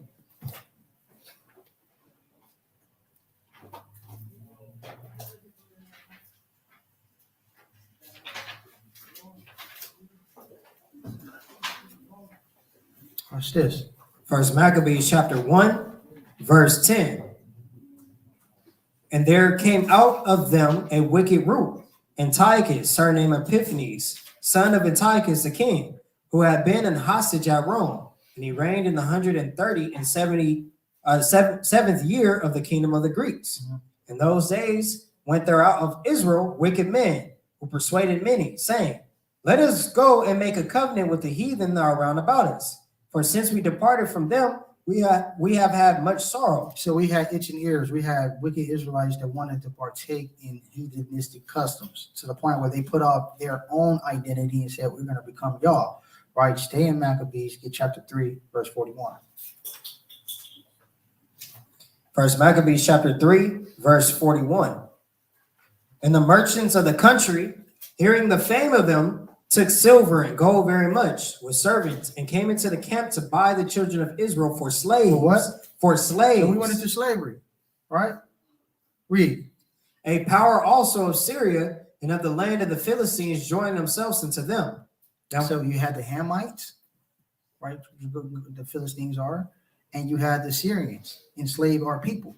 So it was very normal for us to go into these northern and western extremities of the land over there, because just we're in slavery, so we were already set up there way before Yahushua. When, let me test your knowledge. When is the time of the Greeks? Just give me a time period. I know you know, Go ahead. because I know. She like, yeah, you said it. How what? Yeah, exactly. 300 years before Christ. So we already was in these areas before Christ hit the scene. They think we just got there in 1619. No, we was there 300 years before Christ hit the scene. And if you really want to keep it 100, we was there way before that, during the time of Rehoboam. Okay. If you got ears to hear, right? Remember what happened when they came and plummeted our temple? Y'all familiar with that history? Shishak? The war of Shishak? Okay, your brothers, y'all in the soldier class, y'all have to learn that, right? The Shishak army came and plundered the temple and took our goodly parts and took a lot of Israelites from the tribe of Judah back, you know what I'm saying, to Egypt in slavery, right? Nevertheless, we was always over there, right? So we was always in these different extremities of the earth, right? Stop right. Is that shit on that? Give me 2 Maccabees 6. I want to get y'all. Who? All right. Well, let me test Kasai. She know this. Who's Ptolemy? What area is Ptolemy? She should know this. Ethiopia, Egypt. Exactly. Which is what? Africa, right? Come on. All right. Watch this. Let's see what Ptolemy told his people to do us, right? Watch this. 2 Maccabees 6 and 4. 2 Maccabees chapter 6, verse 4. Uh-huh. For the temple was filled with riot and reveling by the Gentiles, who dallied with harlots and had to do with women within the circuit of the holy places. And besides that, brought in things that were not lawful. The altar also was filled with profane things, which the law forbidded. Neither was it lawful for a man to keep Sabbath days or ancient feasts, or to profess himself at all to be a Jew.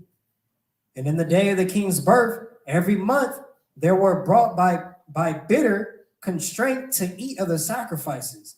And when the feast of Bacchus was kept, the Jews were compelled to go in procession to Bacchus carrying ivy. Mhm.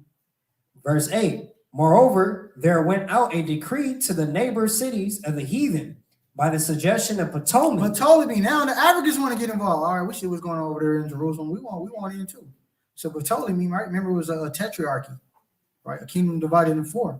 So, you know, as the sister brought out eloquently, you had the Ethiopians and the Egyptians are like, we want a board too, right? So their leader said, look, this is the decree, right? Read the decree. Verse 8. Moreover, there went out a decree to the neighbors cities of the heathen by the suggestion of Ptolemy against the Jews, that they should observe the same fashions and be partakers of their sacrifices. And whoso would not conform themselves to the manners of the Gentiles should be put to death. You see that? All I'm doing is showing y'all we was over there in Egypt. We was over there in Africa way before Christ hit the scene. All right, that's the only reason why I brought this out. But I wanted to show, you know, y'all familiar with the Ethiopian eunuch, right? That's what, come on, man, we was over there.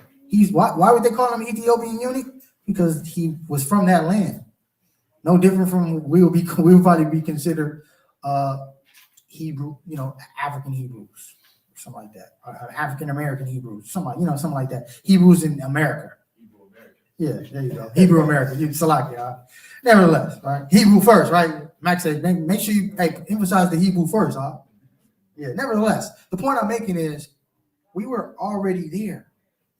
It wasn't unfamiliar for us to be in these areas. We already were there before Christ hit the scene. So it was quite normal when Christ was born to go over there because we was dwelling over there for centuries.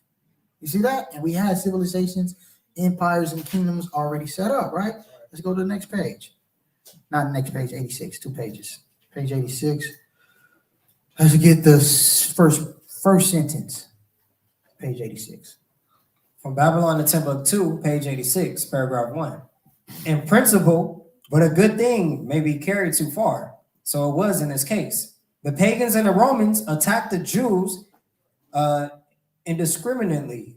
Both the Jewish soldiers and the uninvolved peaceful population without mercy. So they attacked the soldiers and the peaceful people, man. The people that ain't got nothing to do with war. They was just attacking everybody. The Romans was on some other stuff, right? Read. As a result of this merciless attack, Remember, the Lord prophesied in Deuteronomy, hey, they're not going to have regard for old or young. Remember that? Child or elder. They don't care how old you is. They're going to come for you. Read. many Jews fled to those parts of northwest Africa known as Tunisia, Algeria, Morocco, and Mediterranean, right? So look, you got, so let's go ahead and get the map. Salakia.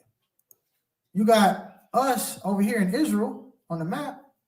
We fled to Egypt, Libya, Algeria, Tunisia, and Morocco, in Mediterranean, Mali. So we went from this. This is why you have this book from Babylon, right, which is modern day Iraq, to Timbuktu. Timbuktu is in Mali, covering Hebrew customs from Babylon all the way to the western hemisphere of Africa.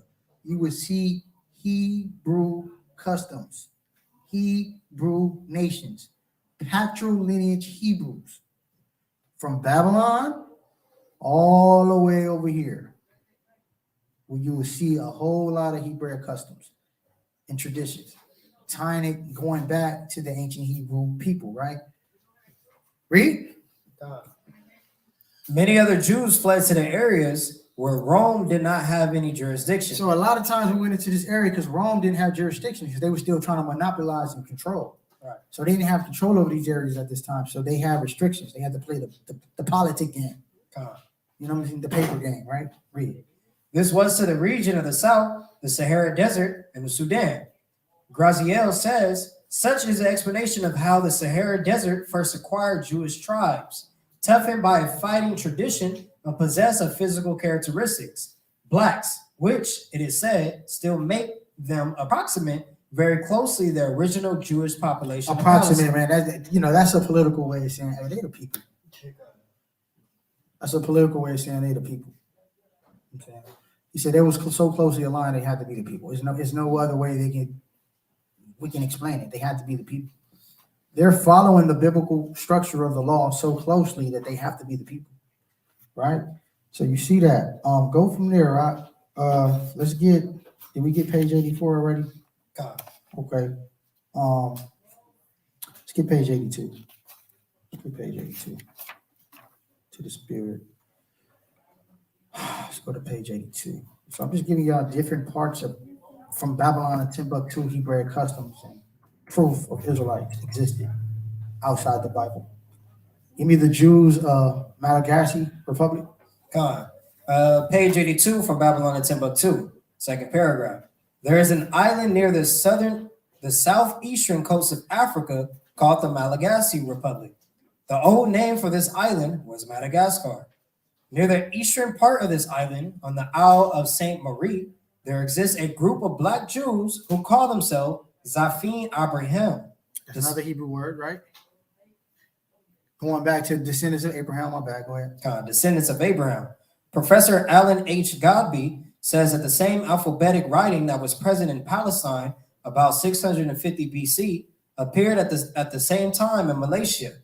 Moreover, he says, since the Hovas of Madagascar are members of the Malayan family who probably immigrated from Cambodia, this indicates a historical connection with the Jews of Madagascar. Like the Jews of Ethiopia, Uganda, and Wasambara, there are a multiplicity of Jewish cultural survivals, complexes, patterns, and traits found functioning among the Jews of Madagascar, such as the following. The day counted from the sunset to sunset. So how we count our days? Evening to evening. Evening to evening, right? Give me a precept. Do I have a precept? Leviticus 23, 32. Hey man, tell them tell them they wasting time with him, man. He's a drunk, right? They need to come back here and get this lesson. It's a waste of time with that dude. He do this every like two weeks.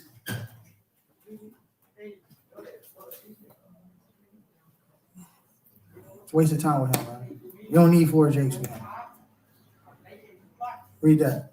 Leviticus 23. chapter 23, verse 32. There shall be unto you a Sabbath of rest. You shall afflict your souls in the 9th day of the month at even, from even unto even. So that's a day. Begins in evening, ends in evening, okay? God. Right. So they said these Jews or these Madagascarites, I don't know how you would say it, Madagascarites or Madagascarians, they were keeping days from sunset to sunset, right? Read. Yeah, Babylon Timbuktu, my bad. Such as the following: the day counted from sunset to sunset, many fast days, We fast all the time, Jews. That's a part of our nature, our culture. the eating of beef, Clean meats. We eat clean meats, read. the New Year festival. We had a New Year festival, bringing in the usher in the New Year. Anybody appreciate? Jack, I appreciate. Exodus 12:1. Yeah, get that. So I'm just showing y'all. They're like, these people over here in Madagascar are keeping these biblical customs so closely aligned that they have to be the people. There's no other explanation. How are they able to do this so perfectly? They have to be the people. This is what scholars are suggesting, right? Take it or leave it, nevertheless. This is what the scholars are saying, right? Read that. Exodus chapter 12, verse 1. And the Lord spake unto Moses and Aaron in the land of Egypt, saying, This month shall be unto you the beginning of months. It shall be the first month of the year to you. See what I'm saying? So this is our new year, right? This is the beginning of the new year in a bit, right? Finish that, King. I know I'm cutting you off a lot. Yeah. God. You So can it start. says- You can start with the New Year festival. New Year festival, the making of a small fire on the first evening of the feast. Shalakia. What's that talking about? What making a fire we have after the New Year festival? Anybody? What, Jay? No. What small fire we would this be alluding to? What small fire this would be alluding to? Serge? You're right, but what burnt offering? We got the New Year's. What's the big feast after the New Year? Okay, so that's what this small fire coming from, right? Right? I guarantee y'all. Yeah. Anybody who kept Passover this last year? You did, Chad, right? Last year. Remember? You think the heathens weren't documenting what we was doing? Oh, absolutely. You see the fire we had outside on the grill? So this is neighboring countries documenting this stuff. Hey, man, they look like they had a small fire going on. They keep their days from sunset to sunset. Hey, I think they had like blood on the door too. Right. And remember too, for the small fire, what do we have to do with the bones? Exactly. So that's a part of it as well. It was a tradition that the neighboring, whoever was around us was able to see that as well. We was doing it in the midst of them at this time. Facts. Right? So closely aligned, they said they gotta be Hebrews. Right? Finish that. Let's read it all the way down. My bad. God, you all good. It says they have rituals of the purification of the people. They sprinkle blood of the New Year's ritual upon the doorposts. The latter ritual could be reminiscent of the Passover ceremony, which is observed in the month of Abiv, which is Abib. This month is the first month of the Jewish civil New Year. In this month, the kings of Israel were inaugurated. All right, so you see all of this going on over there in Madagascar. Let me show y'all where it is on the map. Let's go ahead and get that map. You know what? Let me test somebody, man. Kassan, where is Madagascar? If you want to just take a guess, Kassan. Where is Madagascar? Where is it at?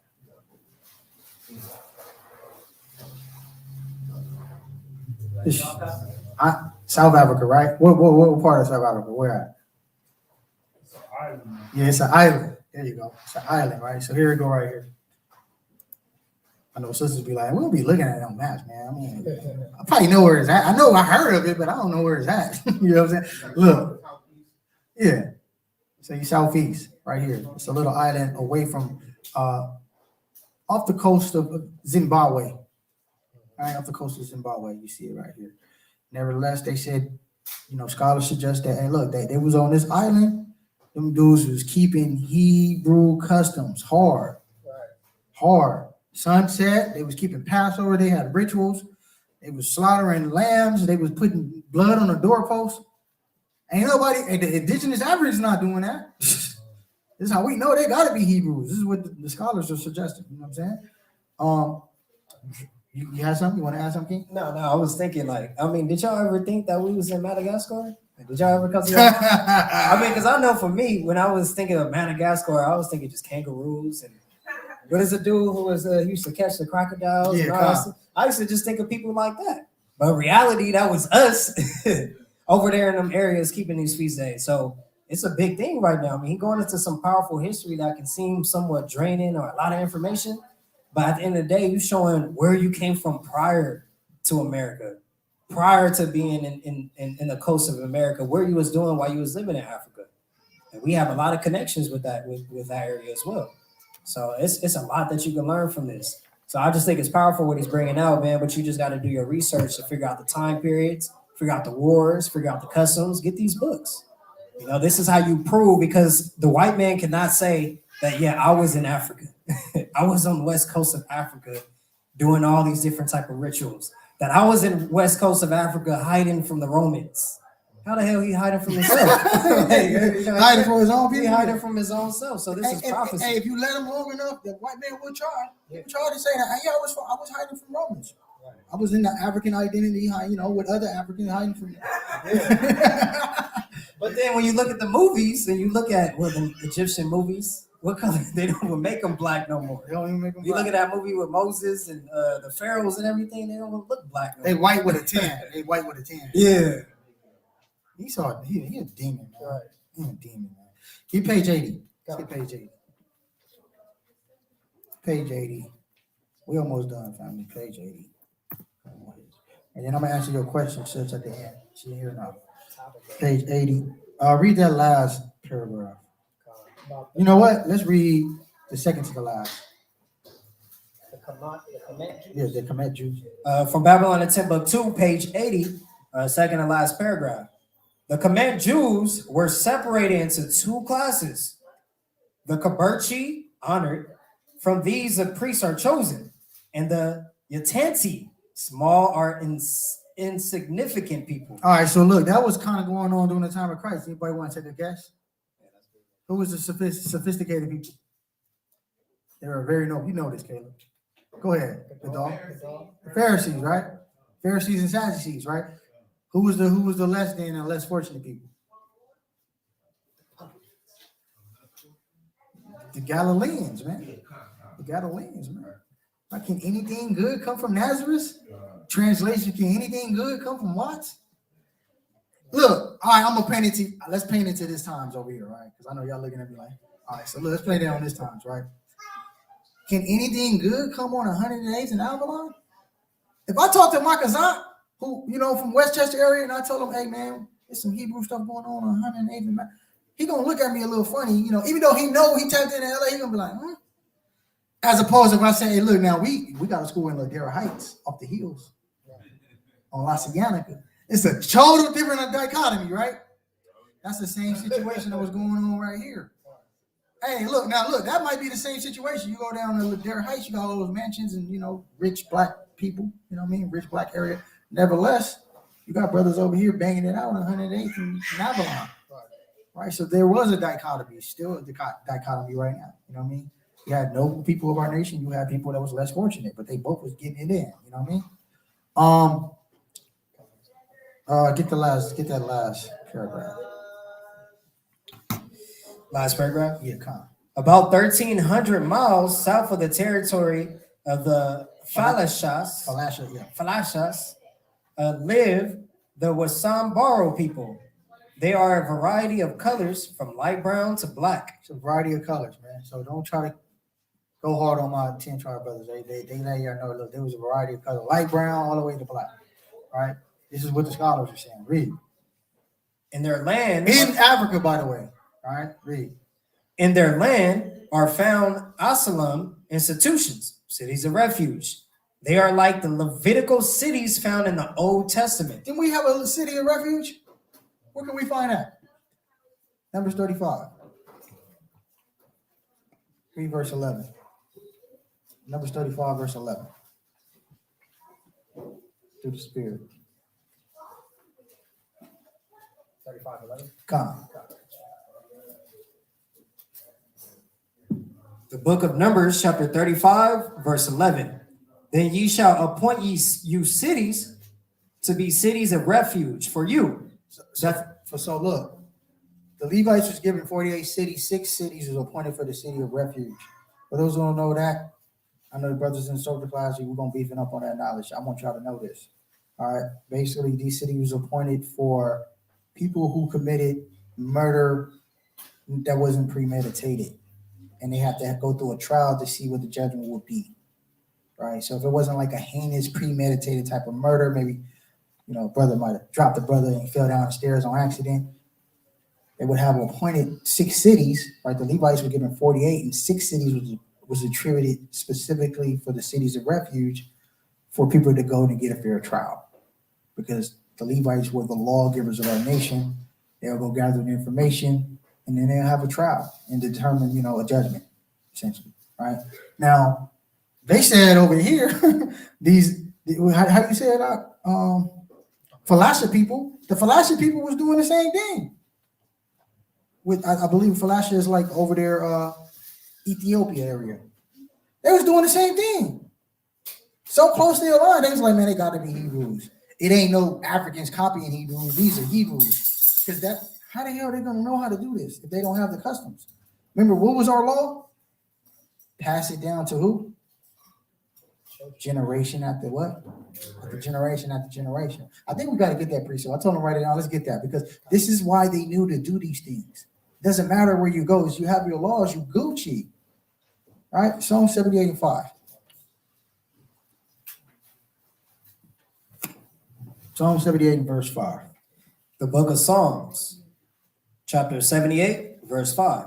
For he established a testimony in Jacob and appointed a law in Israel, which he commanded our fathers that they should make them known to their children, that the generation to come might know them, even the children which should be born, who should arise and declare them to their children, that they might set their hope in God and not forget the works of God, but keep his commandments. You see what I'm saying? So that's why we was able to upkeep these customs, because this is a commandment.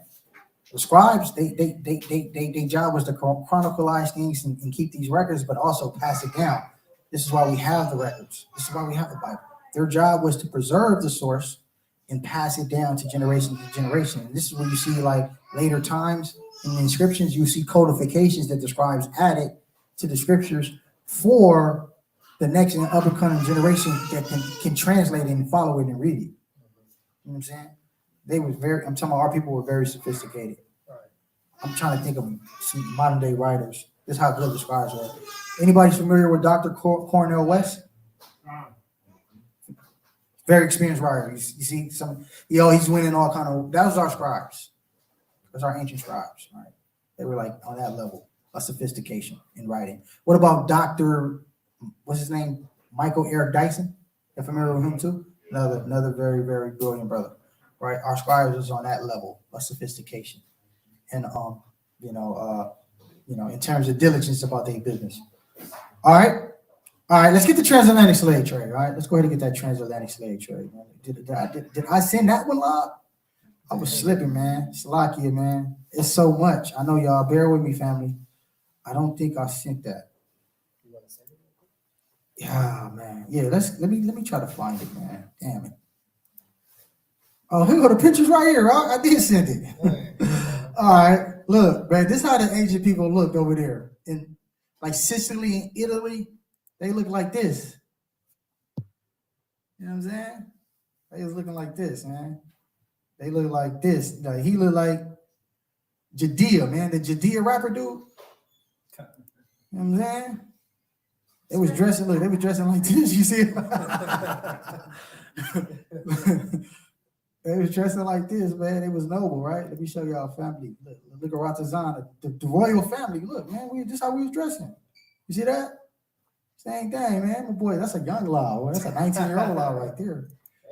That's a young Mosh. That's before Mosh had that belly. Now I'm playing. I'm messing with my boy. Nevertheless, right? And this is the hair. This is the hair that my boy was talking about. My boy Law was going into, right? You see Snoop Dogg with the curls and all that? I forget who that is on the left. Damn, I forget who that is. You know, look, they try to steal our hairstyles. Look at them. They try to take everything from us. We can't have nothing. That's Rapper Forte, okay, yeah, go ahead. You know what I'm saying? So this is how we was looking, man, back in those days, man. We was giving it up like that, right? You had the Moors, like they was noble men. Look how they was dressing. They had their fringes on too. You see that? They had their garments of holiness with their fringes on. You know what I'm saying? Brothers was looking spiffy out there, man. Damn, I don't think I sent it out, but you know, nevertheless, right, when we set up on these western extremities of Africa, you see, we occupied,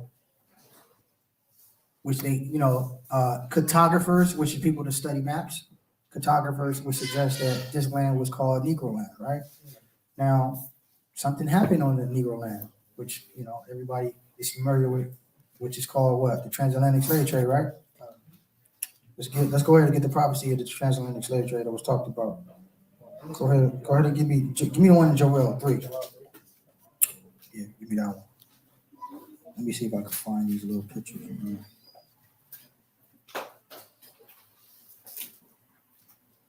Oh, and some of those images that he was showing too, you could still find those if you go in those areas in Italy and some of those churches. They still be having those images. Oh yeah, they still got them on the church's doors and all that, King. Yeah, you're right. It's not like we just looking it up on Google, Black Prince, Black King, or something like that, or somebody edited it. These are real life photos that you see when you actually go and travel in that area. So this is all concrete information that you want to take hold of. You want me to start with Joel? Yeah, go ahead, God. Joel chapter 3, verse 1. For behold, in those days and in that time, when I shall bring again the captivity of Judah and Jerusalem, I will also gather all nations and will bring them down to the valley of Jehoshaphat and will plead with them there for my people and for my heritage Israel, whom they have scattered among the nations and parted my land. And they have cast lots for my people and have given a boy for an harlot and sold a girl for wine that they might drink. Yea, and what have ye to do with me, O Tyre and Zidon, and all the coasts of Palestine? Will ye render me a recompense? And if ye recompense me, swiftly and speedily will I return your recompense upon your own head, because ye have taken my silver and my gold, and have carried into your temples my goodly pleasant things. The children also of Judah and the children of Jerusalem have ye sold unto the Grecians, that ye might remove them far from their border. Behold, I will raise them. So y'all see that? This is prophecy talking about the transatlantic slave trade. All right? Who was the major participants in the transatlantic slave trade? Africans, Esau, right? Now read that again, that little part, right? Verse 4. Yea, and what have ye to do with me, O Tyre and Zidon, and all the coasts of Palestine? Will you render me a recompense? And if ye recompense me, swiftly and speedily will I return your recompense upon your own head. Because ye have taken my silver and my gold, and have carried into your temples my goodly pleasant things. You took my people, Judah and Israel, Tyre, Canaanites, indigenous Africans, and you sold them to who? To who? Read that. So it says, the children also, Judah and the children of Jerusalem, verse 6, have ye sold into the Grecians. You sold to the damn Greco-Romans. Right? It said, I wanted to send this picture. Let me see if I can pull it up for y'all. Yeah, on Google. It said, let me see. It says what? I'm gonna put what major Shalak, bear with me, y'all. Bear with me. I'm trying to show y'all what major participants participated in this transatlantic slave trade.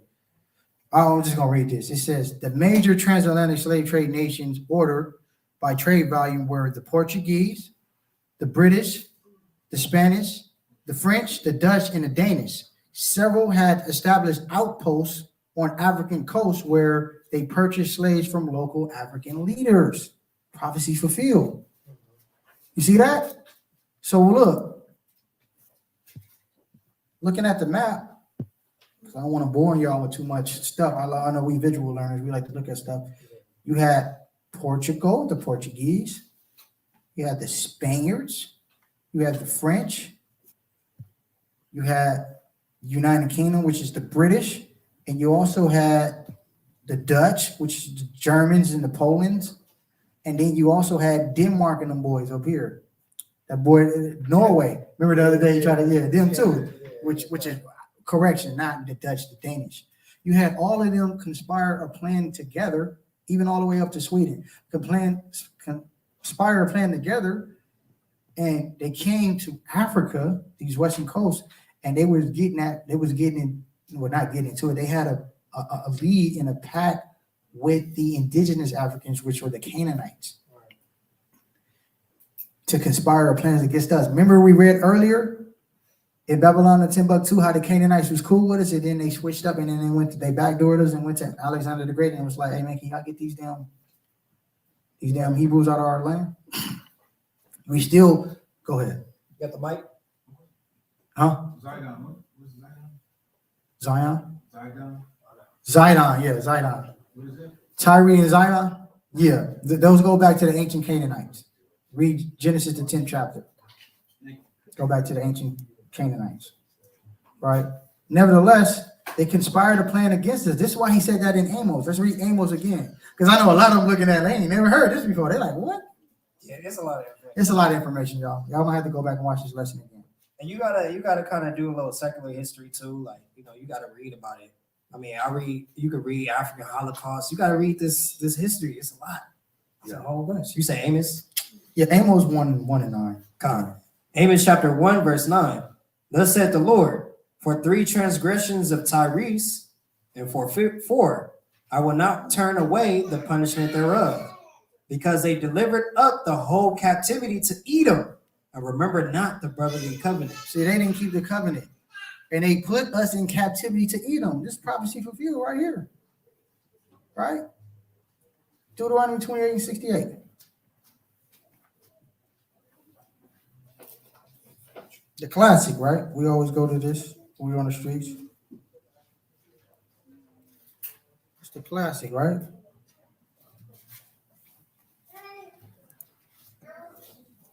The book of Deuteronomy chapter 28, verse 68.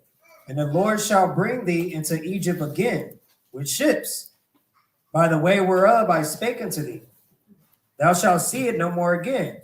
And there you shall be sold unto your enemies for bondmen and bondwomen, and no man shall buy So you. I got this little map. I finally was able to send it. It took hella long to get there, Salakia family. Nevertheless, the middle passage, right? This is why they call it the middle passage, because you had the middle passage that they took on the western coast of Africa, going, from the middle of the Americas in Europe, you would get the Caribbean islands. And this is where the majority of the ships went to. They went to 2 places, the Caribbean islands or Brazil. That's where they were set up, because those are the closest, countries from these western extremities of Africa. So you have the Caribbean islands, 48%. 48% of the slaves went to the Caribbean island. And you have 41% went to Brazil and only 5% to America, North America, right? This is why this is called the Middle Passage, because it was a straight, direct middle shot from Africa to the Caribbeans, right? So majority of the slave boats came over here to the Caribbeans, right? And then from there, we were sold to our enemies, like the Lord said, for bondmaids and bond women. And no man was able to redeem us out of this. The only person who can get us out of this slavery is Yahushua. We had a lot of brothers try. Marcus Garvey, Malcolm X, Martin Luther King, even the Brown Berets, they tried, the Panthers. Nobody's going to be able to do this but Yahushua. Black Lives Matter. That's a good, they pump faking us with that one. Nevertheless, right? You see that. So 40%, down there, 50% of the slaves went to the Caribbeans, right? That was the first place they dropped off to. I want to get this, right? Let's get this. So you see, this is a transatlantic slave map right here that shows you, like, you see that slave coast? It's like, this is a coast that literally imported and exported slaves. And it shows you, like, all of the different things that was traveling the Atlantic Ocean.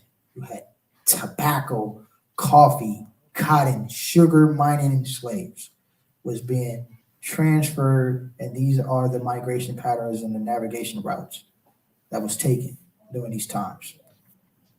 All right. So history suggests that these people that was on the western coast of Africa that came over here to America were Hebrews, emphatically, right? It's no denying this at this point. Those people that was on the western coast of Africa who came over here, some of them stayed, but majority of them came over here, right? You see in the millions, 4.5, 5.5 million, 300,000, 2 million. Man, there's so many Hebrews was enslaved over here in the Americas, right? That it's no denying it at this point, right? And then when we got here, right, we had Negro spirituals. Y'all familiar with the song "Sweet Love, Sweet Cherry"? Let's get the lyrics of that.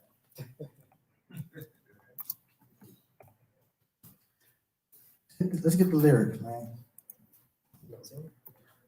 Come and carry me home. Come on. Look at the lyrics.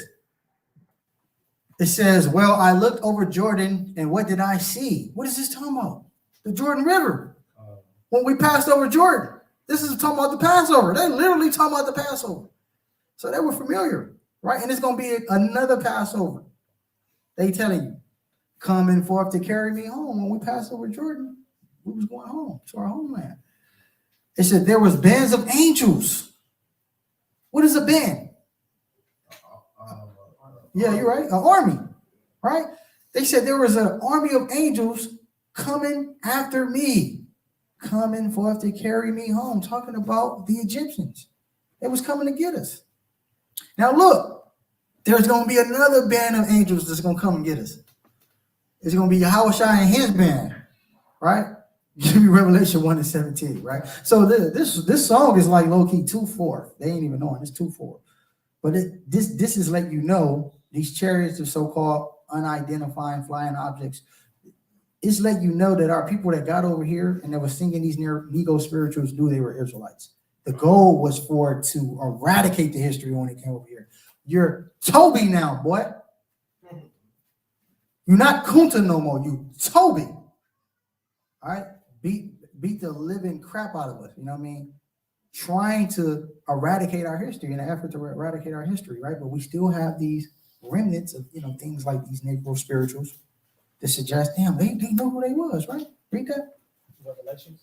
Yeah, 1:7. And then we're going to get 19 and 11. The book of Revelation, chapter 1, verse 7. Behold, he cometh with clouds, and every eye shall see him, and they also which pierced him, and all kindreds of the earth shall wail because of him. Even so, amen. All right, so he coming with clouds, meaning the chariots. All right, let's prove that. Psalms 104 and 3. Psalms 104 and 3 and 4. I know it's a lot, family, but take this. This is look, y'all need this. This is enough ammo for y'all to destroy a little Christian apologist or something. If y'all can have a civil conversation, there's no way he's going to be able to refute none of this. The book of Psalms, chapter 104, verse 3. Who layeth the beams of his chambers in the waters? Who maketh the clouds his chariot? Make it a what? Who maketh his clouds? Yahushua said he coming back in the clouds, which are the chariots, right? So these clouds, sweet chariot. So they let you know these are the chariots that led us out of Egypt, man. And then these bands of army, they got swallowed up, right? Pursuant to the Red Sea. These Negro spirituals is letting you know what time it is, right? And it's going to be another Exodus, Exodus 2.0, when Yahushua come back, right? Give me Revelation 19 and 11.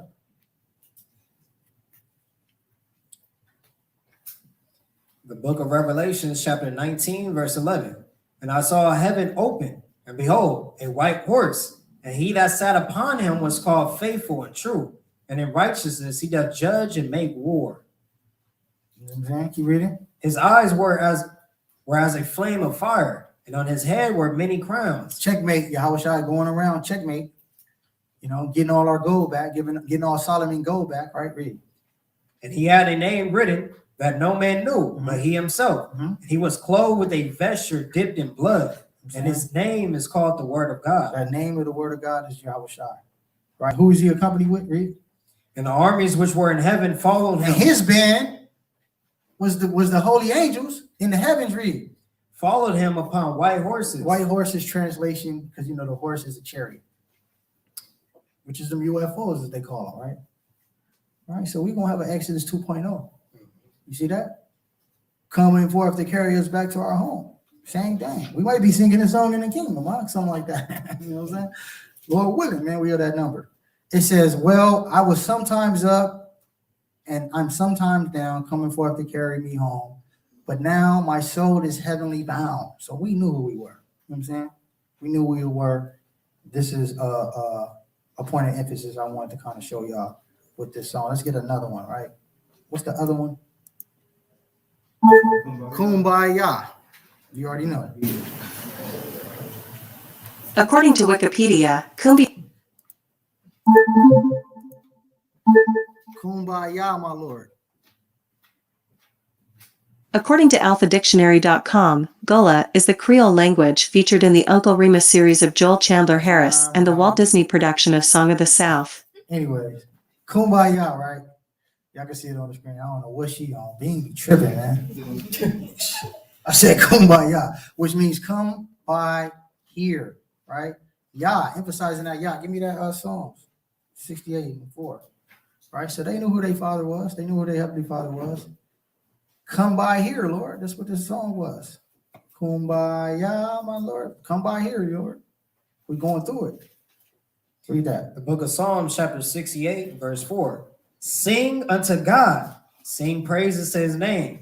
Extol him that rideth upon the heavens by his name, Jah or Yah, and rejoice before him. See, this is where they was getting this from. A literal song that they got from the book of Psalms. You know what I'm saying? Let's get the lyrics on that joint, man. Let's get the lyrics on that joint.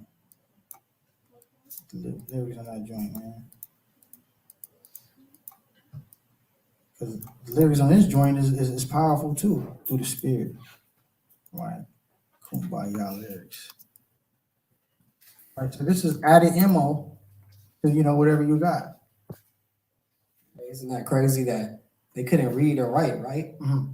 But we were singing them songs, though. We were singing We were these singing songs. these type of songs that fitted with the scripture. It sounded like somebody was reading, Right. or was in the spirit. In the spirit, man. So they knew who they Lord named. Kumbaya, like my Lord. You know what I mean? Talking about Yah. They singing the song Yah. I thought it was more than that. It's just basically Yah, Yah, Yah, Yah, Yah. But look, here's another point of emphasis, right? I wanted to kind of get into. So when we got over here, right, through the spirit, right, these are bill of sale records, which you can go research. These are bill of sale records on the coastal line of, you know, of the slave trade, of the name of the slaves. All their names was Yah. Look at their names. Inya, Yahoo, Akaya, Ahanya, Hinya, Beniya, Hanya, Inya, Teho, Kuya. These is all going back to ancient Hebrew. Banya, right? Banya sound like Banya, right? You sound like Banya. But look, these names go back to ancient Hebrew. You see that? All these names go back. Yaba, Kaya, right? I was trying to find, it was one that's close to Yahweh name. I was like, damn, he down there got the name of the Most High. I can't find it. That's Yahweh. Yahweh. Yeah. You see that one? Yeah. It's crazy. But look, this is more indication that when we got over here on the Western Coast and they had to build a sale records, these are the records, they showed you the name of the slaves. Because, you know, look, don't get it twisted. When you were in a $1 billion operation, like Cotton was a $1 billion operations. You're going to be very sophisticated in terms of keeping a ledger of your slaves and your employees. No different from today. Mm-hmm. They keep a ledger and they keep history of all their employees that work for their company. So Esau was very sophisticated in this business. Right. So he's documenting his slaves and he's showing you the names of them. and their names go back to ancient Hebrew. Y'all see that? So that's more indication that these people that came from the western coast of Africa wasn't Africans. They were Hebrews, right? You got the Negro spirituals, you got history, you got all these different things, right? So one will have to suggest and conclude that, man, they had to be the people, right? So I have more. I'm gonna cut it short. Let's go ahead and get the times that the sister asked, right? She in here? Okay, yeah, she in here. Let's go ahead and get the times, right? Let's go ahead and get the times again. Second Ezra's, right? We almost at the end of this thing, family. Stay strong, man. Hold fast in the faith, right? Pursuant to the prophecy in Second Ezra 14. Read that verse 11, verse 10.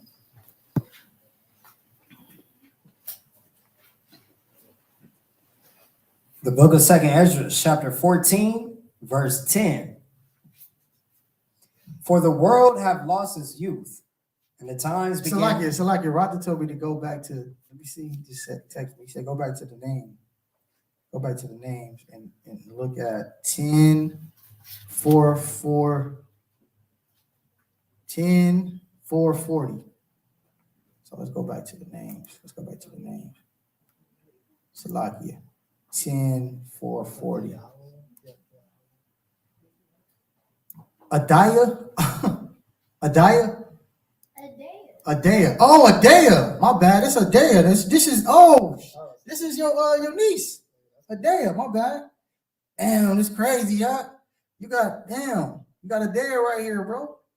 Through the spirit. That's crazy. Ahaye. Salakia, man. Bear with me with these names. Taya. Yeah, man, that's crazy, man. You got my daughter. Yeah, this is one of Rotterdam's daughter's name, man. This is crazy, man. Through the spirit, all praise to the Most High. So let's just further substantiate that these slaves were Hebrews, right? Let's go back to Let's go to Second Ezra. Let's get that Second Ezra. Through the spirit, that's crazy. Hey, the water, my boy, man, my big bro. Ratazan Sharyan through the spirit. Second Ezra 14, let's get verse 10. Second Ezra chapter 14, verse 10. For the world have lost its youth, and the times began to wax old. For the world is divided into 12 parts, and the 10 parts of it are gone already, and half of a 10th part. So it's Old English is written kind of crazy, but it's saying, look, the world is divided into 12 parts. And from the time of Ezra, it's already been 9.5 thousand years. Did y'all catch that though? I got it. 12,000 years, right? So it's a young earth. I know how they say that earth is 100 million light years old. No, it's a young earth. And in history, in certain history suggests that, like the flood. There's a science data method that I'm not going to say it's accurate, but I would take it a little more accurate than all the other ones. Dendrochronology kind of shows you that it's a young earth. Yeah, the study of tree trunks. It shows you that it's a young earth, right? The oldest tree on the earth is 5,000 years old. 5,000 years ago was what? A major event. A flood. So it lines up with the biblical narrative. It says the oldest tree is 5,000 years old. You ain't gonna find no tree older than that. You know what I'm saying? All praises. What'd you say? What's that? What's that? Oh, a map. Yeah. The slave coast. Yeah, we had that. Yeah, we put it up. Yeah, we put it. Yeah, we had it. Yeah, we had that map. The Negro land map with the slave coast. What does it say in the parentheses? In the slave coast, you know how they got the Ivory Coast, Gold Coast, slave coast? Yeah. So we blow up the slave coast, and the parentheses says Kingdom of Judah right there. Oh, the Kingdom of Judah. Yeah, that's where you got the Judah. Oh, the Judites. Yeah, right there. Yeah, Khan. Yeah, all praises to water for that. Yeah.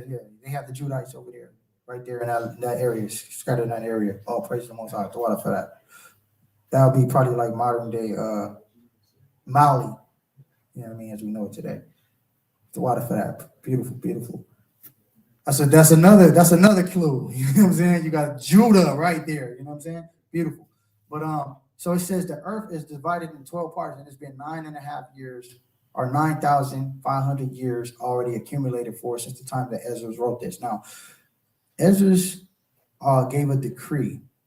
Ezra's lived in a time where there's a major decree that was given in the book of Daniel. Let's get the book of Daniel. All right. Ezra's lived in a time where there was a major decree given. Daniel 9. Verse 24. Right. So for those who don't know, Ezra, the prophets Ezra and Nehemiah, they lived like roughly about 450 years before Christ, around that time. About 400, give or take a little bit more, about 450 years before Christ, right? But this is important. We're going to get this prophecy and we're going to add up the time, and it's going to let you know what times we're in, right? Nobody knows when Yahweh Shai coming back, but nevertheless, we got the seasons and the times. So, right? He don't even know. Only the Most High know. Right? He don't even know the times. Only the Most High know. Give me that Daniel 9 and 24. The book of Daniel, chapter 9, verse 24. 70 weeks are determined upon thy people and upon thy holy city to finish the transgression and to make an end of sins and to make reconciliation for iniquity and to bring in everlasting righteousness and to seal up the vision and prophecy and to anoint the Most High. So look, it says 70 weeks. 70 weeks can be translated to 490 years. For those who got ears to hear, right? Each week is 7 years. 7 times 70 is 490, which is roughly 500 years. So what it's saying is, from the time that you guys rebuild the temple and finish the temple, all the way to the time that Yahweh Shai died, is going to be roughly 500 years, give or take. Right? 490, let's round up to 500 years. So Ezra's lived 450 years before Christ. Let's just do the math. 450 years, so we subtract that, that's 450. When did Christ die? 33? 33, 34, give or take. So where we at with it? 480? How many years is been since Christ? 2000. Almost 2,000, right? Well, let's say this is year 2021. So Christ died he died in 33. So officially from the time that Christ died, it will be officially 2,000 years when? And 233, give or take, because we had 490, we added 10 years, right? To give us 500. So 2040 would officially be 12,000 years. Did y'all catch that? 2040 would be 12,000 years. I know. Remember, the time that Ezra wrote it, right? Let's go back. I'm going to take my time with this one. I want y'all to get this. Read verse 10 again. Or verse 11. Yeah, second Ezra, yeah. Second Ezra, chapter 14, Verse 11. verse 11. For the world is divided into 12 parts, and the 10 parts of it are gone already, and half of a 10th part. So and Ezra's wrote this decree or this book about 500 years before Christ, 450 years before Christ. So what it's saying is it's already been accounted for 9,500 years from this time period.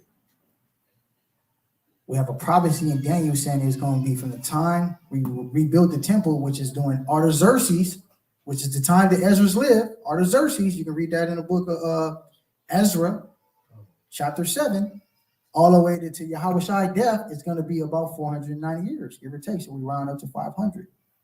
So we subtracted the 450 years. We have 450, and then we added 30. We have 480, and then we added the 2,000 roughly. That'll give us about 2040. You know, if you add the 10 years, 2040, 2050. We at the end of this thing. What year we're in so far? So we at the end of this thing. It'll be officially 12,000 years in about 2040. So the Lord said, oh man, that's why we at the end of times. And then he said he had to shorten the days in Matthew. For the elect's sake. Let's get that precept. So it could happen any minute at this point. So look, I comfort y'all with these words, let y'all know we at the end of this thing. This is not the time to be giving up. 24 and 24.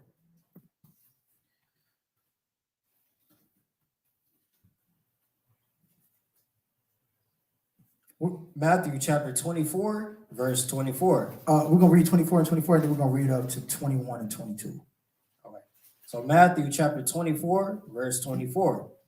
For there shall arise false Christs and false prophets, and shall grow and shall show great signs. What is and the word? wonders. What does the word Christ mean? Anointed what? Right? It really goes into Messiah. All right? That's what that word means, right? It says, for there shall arise false messiahs. How many messiahs, so-called messiahs we have? A lot. Supposed to be a lot of black messiahs, right? Quote unquote. To deliver us out, right? Black and brown messiahs, right? Yeah, I wish I was letting them know, look, man, they're gonna show some great signs. They're gonna look like the real deal. I guarantee you, people that lived during the time of Malcolm X probably thought he was that dude. You see the way he speak, how eloquent he was? If Tupac wasn't such an idiot, I love him, but if he wasn't such an idiot, a lot of people would have followed him too. He had that level of charisma, right? But the Lord said they're gonna be false because I'm gonna come back in the clouds, in the chariots. The way I'm coming back, nobody else gonna come back like that. So they're gonna be false. They're gonna be false messiahs, right? Now read verse 21. Watch this. Verse 21. For then shall be great tribulation, such as was not since the beginning of the world to this time. No, nor ever shall be. So we're gonna go through some tough times. We living in those times. It's gonna get rougher, family. I'm gonna comfort y'all though, because look, we're gonna get delivered, Lord willing, man. You know, we are that number. We're gonna get out of this thing unscathed, man. Right? Read verse 22. Verse 22. And except those days shall be shortened, there should no flesh be saved. So he had to shorten the days because Esau gonna turn up the heat to the point where Yahweh had to come early. Yahweh had to send him early, man. Remember? He said, I declare the end from the beginning. I'm letting y'all know how it's gonna play out. So we almost at the end of this thing. We almost at officially 12,000 years. It'll be officially 12,000 years, give or take. If you calculate all the leap years and all that, I say about 2040, 2050. Most scientists suggest that there's not going to be an Earth in 2050. They said we're going to extrapolate too much of the resources by the time of 2050. They're not even figuring. They're not even sure how we're going to maintain by 2050.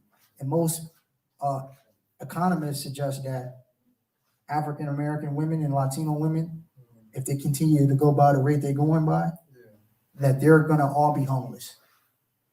So we're going to need an extraterrestrial being to literally deliver us. There's no other way. From the third heaven is going to have to come down and get us out of this. We have put ourselves so far in a rabbit hole. The only person to get it out of here is Yahweh. Remember, he said that the things is going to be worse than ever it shall be. So what's coming to pass is going to be worse. When I think about it, I'll be like, damn, what's worse than being on them cargo slave ships? I'm like, damn, what's about to come now? But we see things is unfolding. Esau's more tricky now. You know what I mean? He's making it so hard and difficult. Everybody got to get vaccinated. I'm going to fire you. So now what? FEMA camps. Now what? Dead bodies everywhere. Now what? It's a lot of stuff that's going under the wraps, man. A lot of 10 tribes. It's already happening that we don't see because they don't put these things on TV. But a lot of 10 tribe babies going missing. A lot of kids going missing. They already doing that, ushering them into these FEMA camps on the low. No, there's already a camp for the 10 tribe ever since, the Trump administration. Yeah. When he was going into them. Mm-hmm. So he took the parents have to go back to South America or in Mexico area or wherever they was from because they was immigrants here. But the kids, because they was born in America, the kids got to stay. So you know where the kids at now? They in some cages right now under what you'll call a FEMA camp. They don't call it a FEMA camp. He said it's just a place of refuge or a place of refuge. Yeah, a place of refuge for them. But it's right down the street. If you go down Guantanamo Bay. Exactly. That's where they got our people at over there, man. Nevertheless, the Lord said, read verse 22 again, because look, man, we at the end of this thing, man. I ain't gonna be the one to say that the world gonna end in 2023. I don't know. Right. Nevertheless, I know we there. We at the finish line according to the prophecies, right? And we can see the prophecies unfolding. Have y'all ever seen this many Hebrew Israelite camps? Have y'all seen this many people on the street corners? It's almost common knowledge you're a Hebrew. Mac, you grew up in this all your life. I bet you when you was growing up, you was like, damn, is we ever gonna get this knowledge out? Now it's common knowledge. Hey, what the brothers tell y'all earlier today, Caleb? I know I'm a Jew. Uh, It's common knowledge now, which is context clue. We at the end of this thing. It's no time to be falling out, people. I don't know how much more time we got. I ain't gonna be the one to tell you it's gonna end in 2023, 2025. I don't know. Nevertheless, the prophecy say 12,000 years. It'll be officially 12,000 years in like 2050. And the Lord said in verse 22, read that, he gonna shorten the days. Verse 22, and except those days should be shortened, there should no flesh be saved. But for the elect's sake, those days shall be So shortened. we right there, man. We right there, family. So I want to comfort you with these words. Lord willing, y'all was edified. I know it was a lot covered, brother. You might have to go back. I had a whole lot more, but I wanted to consolidate it. It was about 2 hours. I expected it to be like a 2-hour lesson. Nevertheless, there was a lot of information covered. Go back. Get familiar with that history, all right? You guys can prove it phallically. Y'all are Hebrews. Did you have a question, sis? I'll ask you later. Okay, you asked later. Okay, all praises. Anybody have questions? Okay, Con, all praises, man. Hopefully y'all was edified through the Spirit. All praises. Shalom to the family online. We thank y'all for tapping in with us. Hopefully you guys learn. Love y'all, man. Have a blessed closing Sabbath, all right? Shalom, family.